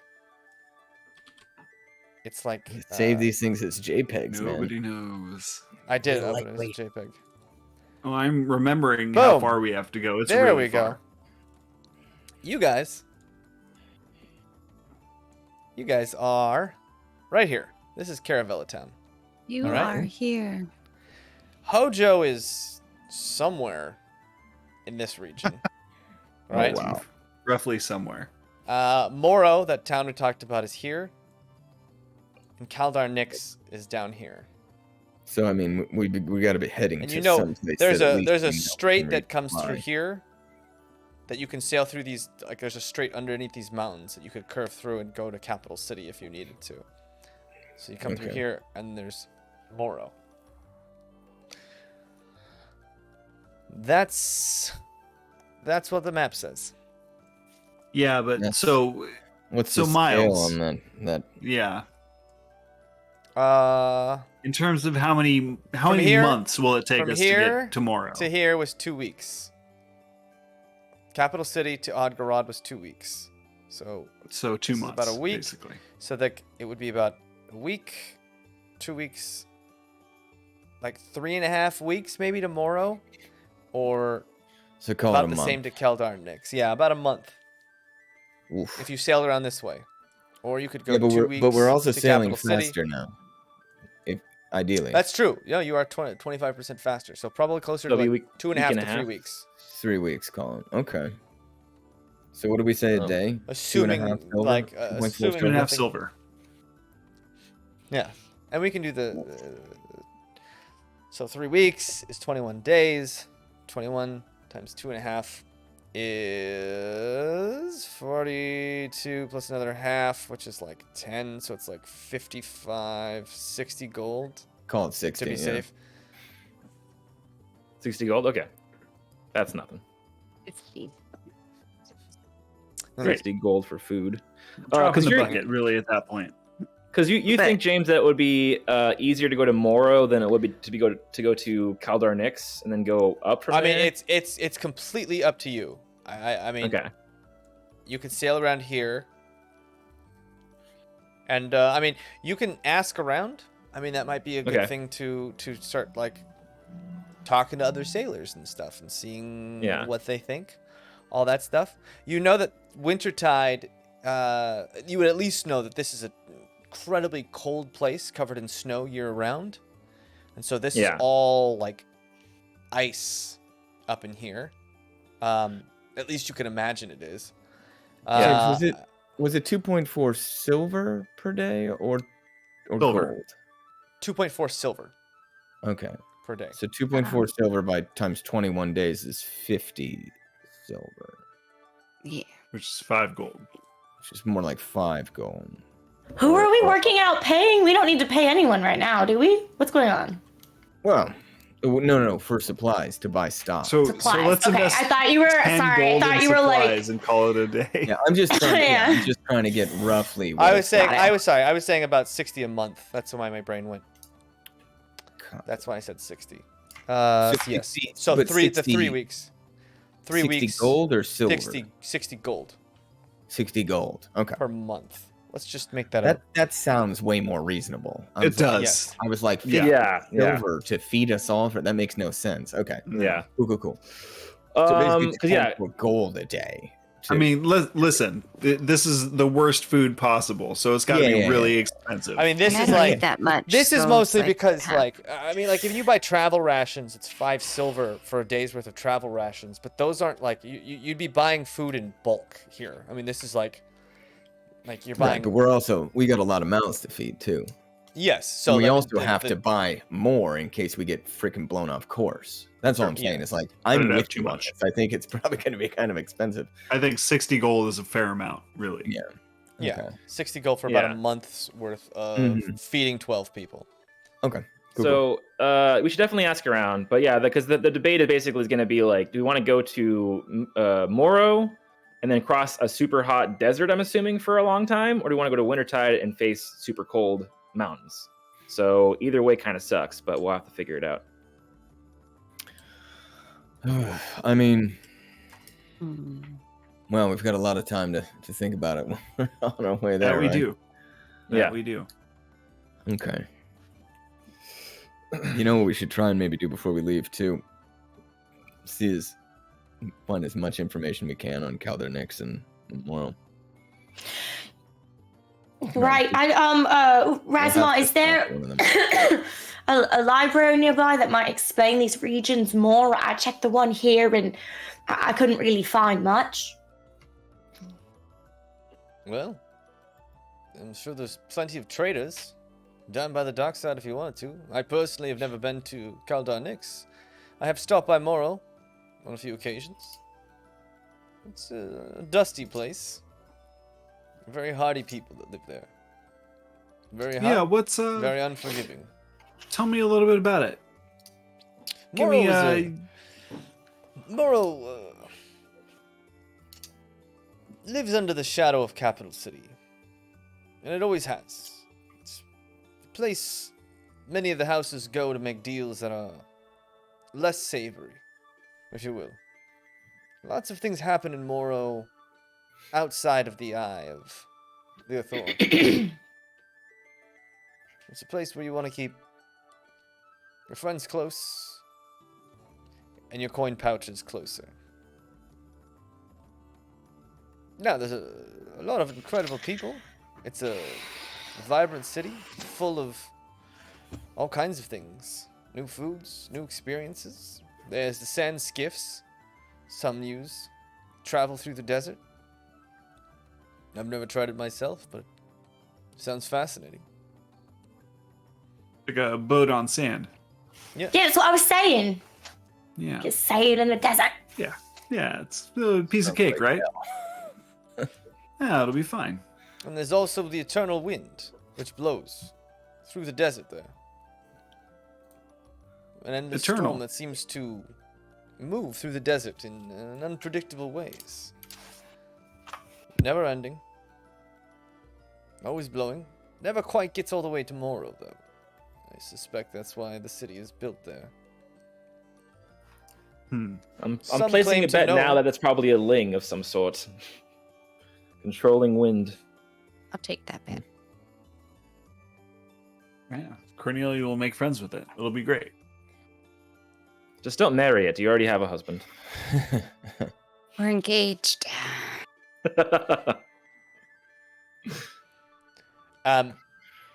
Yeah, and he just kind of explains that, like, there are people who claim that they know the pattern of the storm, of the eternal wind.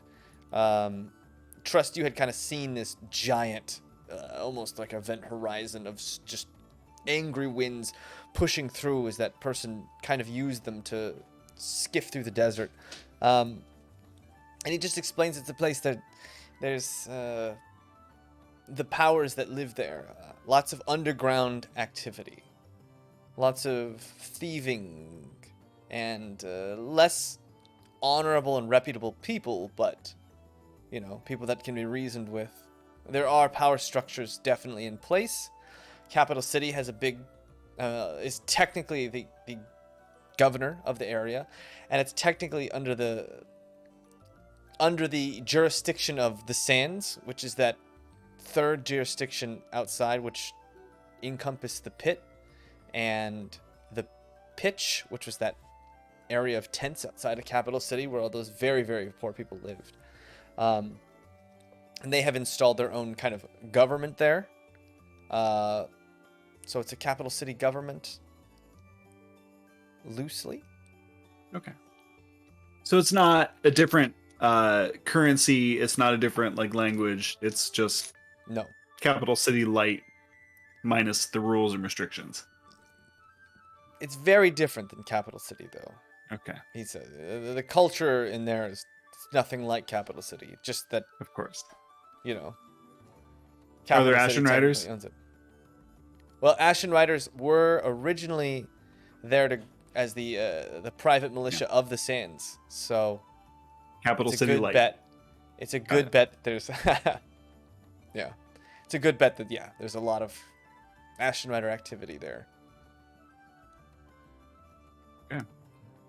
Like a different sect of Ashen Riders, or like the same peeps, like the same kind of. I mean, they're all part of the same Drink on the organization. job. Now, the people who are sent to Moro, roll me a history check, Rezik. Okay.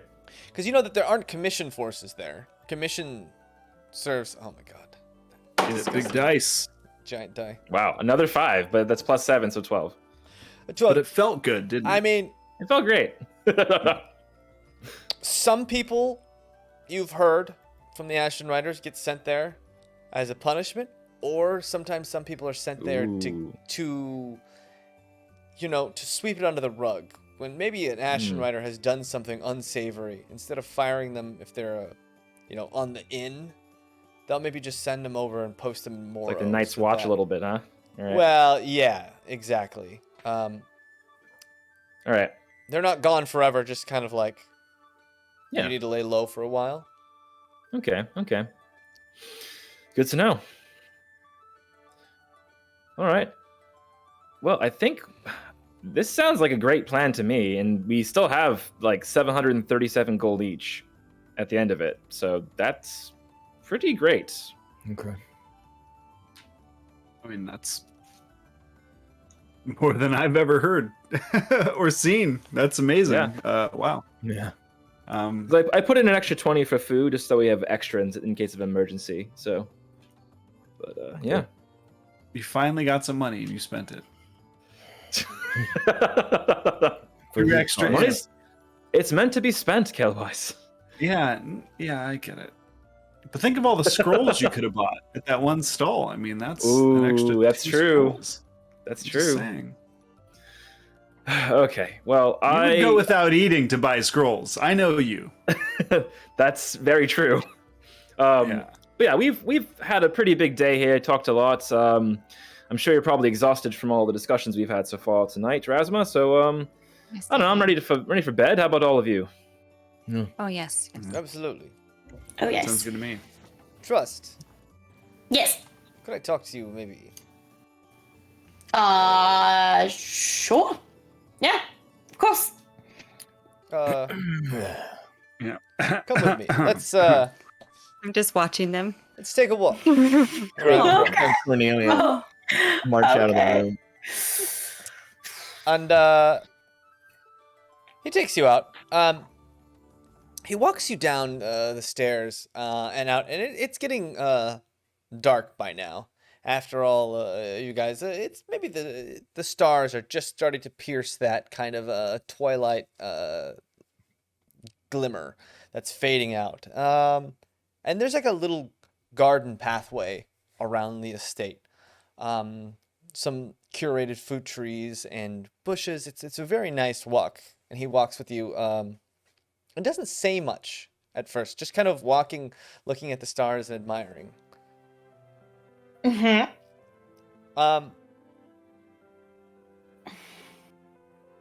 Trust. Rasma. I find myself at an impasse. I am obviously an Eden Bow, so certain things are expected of me. Naturally.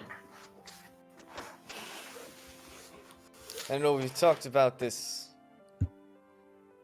succubus thing, right? But I find my mind more and more shielded towards those kinds of things. So I don't think that's affecting my judgment in these matters. Oh no, yeah, no. I've never charmed you, sir. I just, Rasma, just to put that out there, I've never done that. So I don't want you to think otherwise. I've never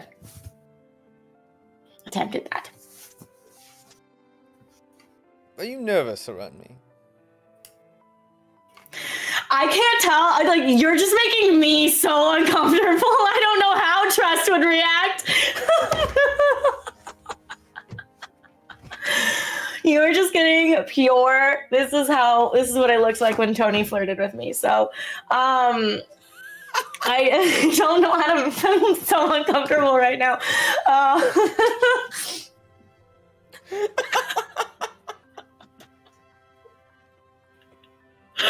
Oh, okay.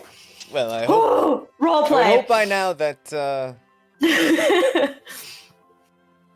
you could feel more like yourself around me. Well, that's the hope. Well, I mean, not to sound too depressing, but I don't really know if I know who I am myself. That's why I really want to visit Hojo, and never really got a chance to think about who I was or enjoy life while I was living and working at the inn. Sort of just figuring it out now.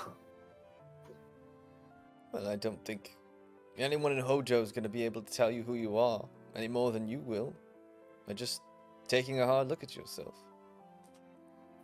And that's very true. What I see is a beautiful, talented woman who has overcome many obstacles. It's not easy, you being outcast, or different, or separated. I can't say I know what you've been through, but I am an unofficial son of a great house. It comes with a certain amount of separation. I must say, it is very nice having someone like you even pay attention to any of us, let alone see us for who we are. Maybe it's a gift, a benefit of being excluded as I was. That I gained something Silver lining. I maybe never could have had. Yeah. Very true.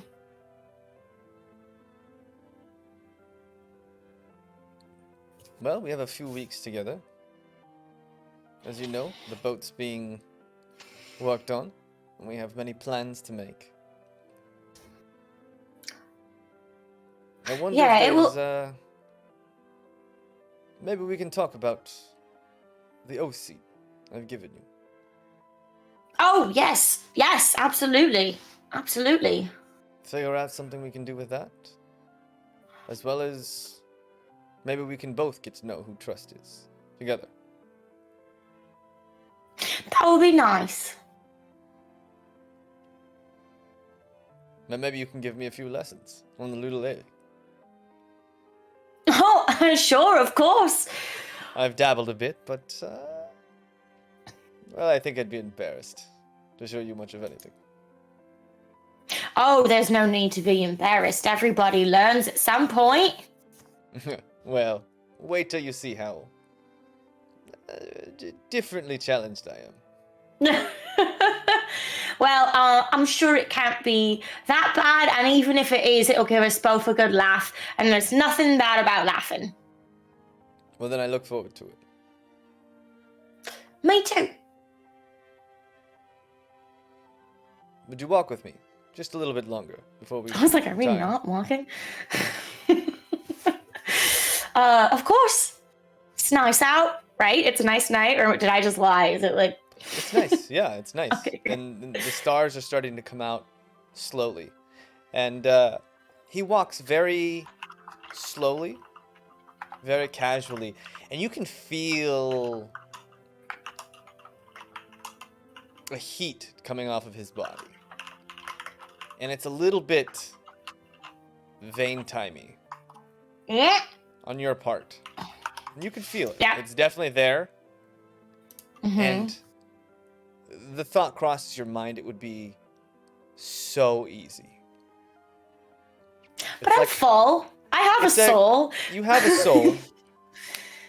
But Does it feel any like He's less... a fresh piece of fruit dangling right in front of your face. Okay. Not that you need to act upon it, or you feel compelled to. You just... Could you imagine? I'm like, I suck his soul. Sorry. Having the one soul in me and feeling this, does it feel like I could potentially like resist it easier or control myself around him specifically more? Because last time at the ball we kissed and I almost took his soul, and that was not good. So you definitely don't feel empty or without. Sometimes when you have the soul, especially when you use its power up and you feel maybe an emptiness inside, you don't feel that, but there's always that nagging feeling in the back of your mind that there's always room for more. What is enough? It doesn't exist. Now you won't know unless you try, but also yeah. So I don't get any sort of, if we kissed, I wouldn't accidentally, without even trying, start taking his soul. Like, I don't get any sort of... You seem very in control. Now that you're much more aware of this ability and this power. Yeah. And I think it comes from a very primal spot inside yourself. You're definitely more in control. It's always a risk, but if it's a risk you're willing to try out, you may find something interesting or new, or even a stronger control of yourself. Okay. I'll just keep walking and talking about the stars or something. Okay. They're starting to come out. And you guys walk. You make another loop around. He walks you up to your room. And kind of leads you to your door. Mm-hmm. And waits outside, very gentlemanly. What are you doing? I mean, I will... I need to stop looking at chat. Do you linger? Do you play with your keys for a while and just, I can't find the right key. What was the... Do we hear any of this? Can I peek out the door and watch? I'm gonna be very, I'll just do like a little thank you very much for such a lovely evening. And I do look forward to, I just lost words. I do look forward to spending more time with you while we prepare in the next several weeks. The pleasure is all mine. He takes your hand, kisses your hand. I smile, and I go inside with a look back. Okay. All right. And he walks slowly, almost sadly, down the hall towards his private quarters. You Charlie Brown's it, just this sad song. Do I hear them come back?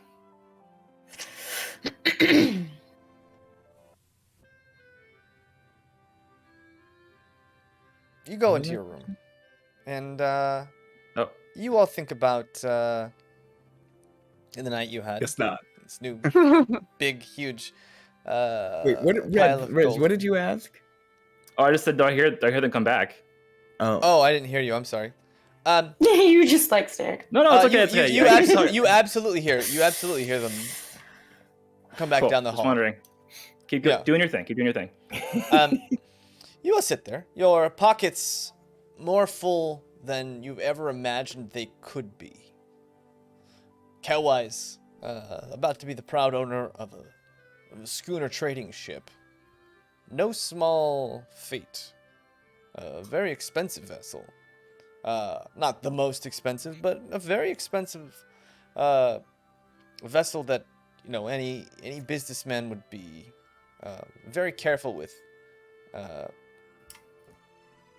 hiring a captain for. Cornelia, just tons of gold. Just tons and tons and tons of gold. I don't even mind my outfit. And that puffy outfit, very comfortable. You could even sleep in it if you really wanted to. Incredibly warm, but not too warm to where you sweat. I sleep naked. There you go. Just naked on this big old puffy jacket. Yeah, and gold. Yeah, a little smog-esque. Rezik. Tiny smog. Terrors. You've seen just terrors lately, and your nerves and your sanity has been stretched so thin. Yeah. And you've been able to I recharge. had a self-care day though. Well, you've been able to recharge, and it's kind of you're reconnecting with humanity, in a sense, your own humanity as well. Dresden, little flecks of metal every once in a while, just pulling them out of your skin. Tough. But in a very high-end long household, you are now the record holder for the only one who's ever beat this Forge Life machine. This is high score. Is it bad? Did I break it? Yeah. And Trust, you sit with the Nice. sit with the decision. Rosma, you felt it. Felt this energy, this control maybe on the wind. You don't know if you can control it, but you suspect somewhere in there a strength lies, and maybe some experimentation is in order. Who knows? That's up to Trust to decide. Hey, But you feel Rasma, I need to do some experiments. He needed that Maybe. like 5 minutes ago. And Rosma's a tough guy, and he's got some interesting new abilities and airs to him. Oh, true. I mean, True. Zakesta and Agrier and him all took that oath, gaining the power. So, It's true. options. You might find a new strength there. You kind of feel something. Okay.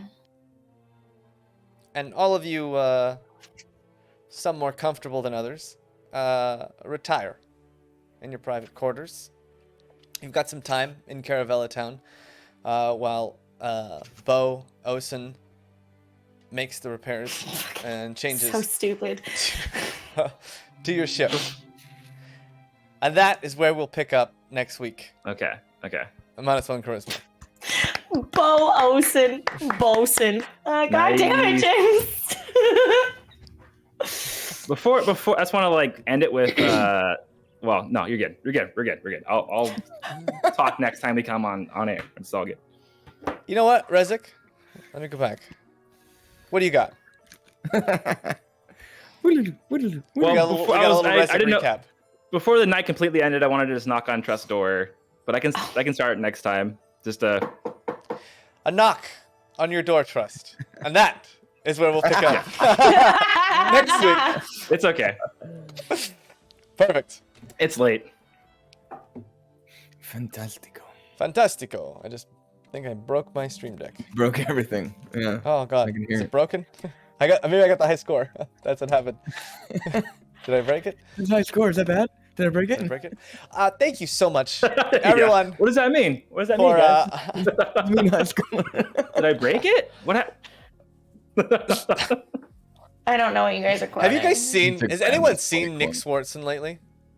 Oh, he looks I didn't awful. see him for maybe 10 years, and I saw him again. I was Yeah. just like, "You're 10 years older." I don't want to say he looks awful. He just looks 10 years older, which maybe He he looks looks pretty awful. bad. But like, I was just like, "Oh man, Oh man. Sorry if you're watching, Nick. I'm sure you're not. No, but sorry. I'm if sure you're he's watching. Obviously, he's watching. watching. Loved me some Nick Swartzen. What was that? I love him too. He's really funny. He did that one sketch called Gay Robot, which was so weird. Really weird sketch. It was so Wrap it weird. up. James. We're going on a Just saying it tangent. out loud. Thank Save you, this for the everyone. Friday. Thank you, everyone, for watching. We really appreciate you being here. Congratulations, Timbo, to winning our sticker challenge. We'll give away more Crying Dresden stickers in the coming months. We'll maybe have a holiday. I like to sticker imagine he's surprise. crying because Trust just stabbed him in the knee. Wow. Bitter rivals got beat by a robot. We'll be back next Monday at 7 p.m. Pacific with more of our Aventide campaign. But until then, please, everyone, I hope you had a great Thanksgiving. Please take care of yourself and take care of each other, and we will see you next time on -1 Charisma. See you Good next time. Bye. Ooh, it's Good getting night. steamy, Rasmus.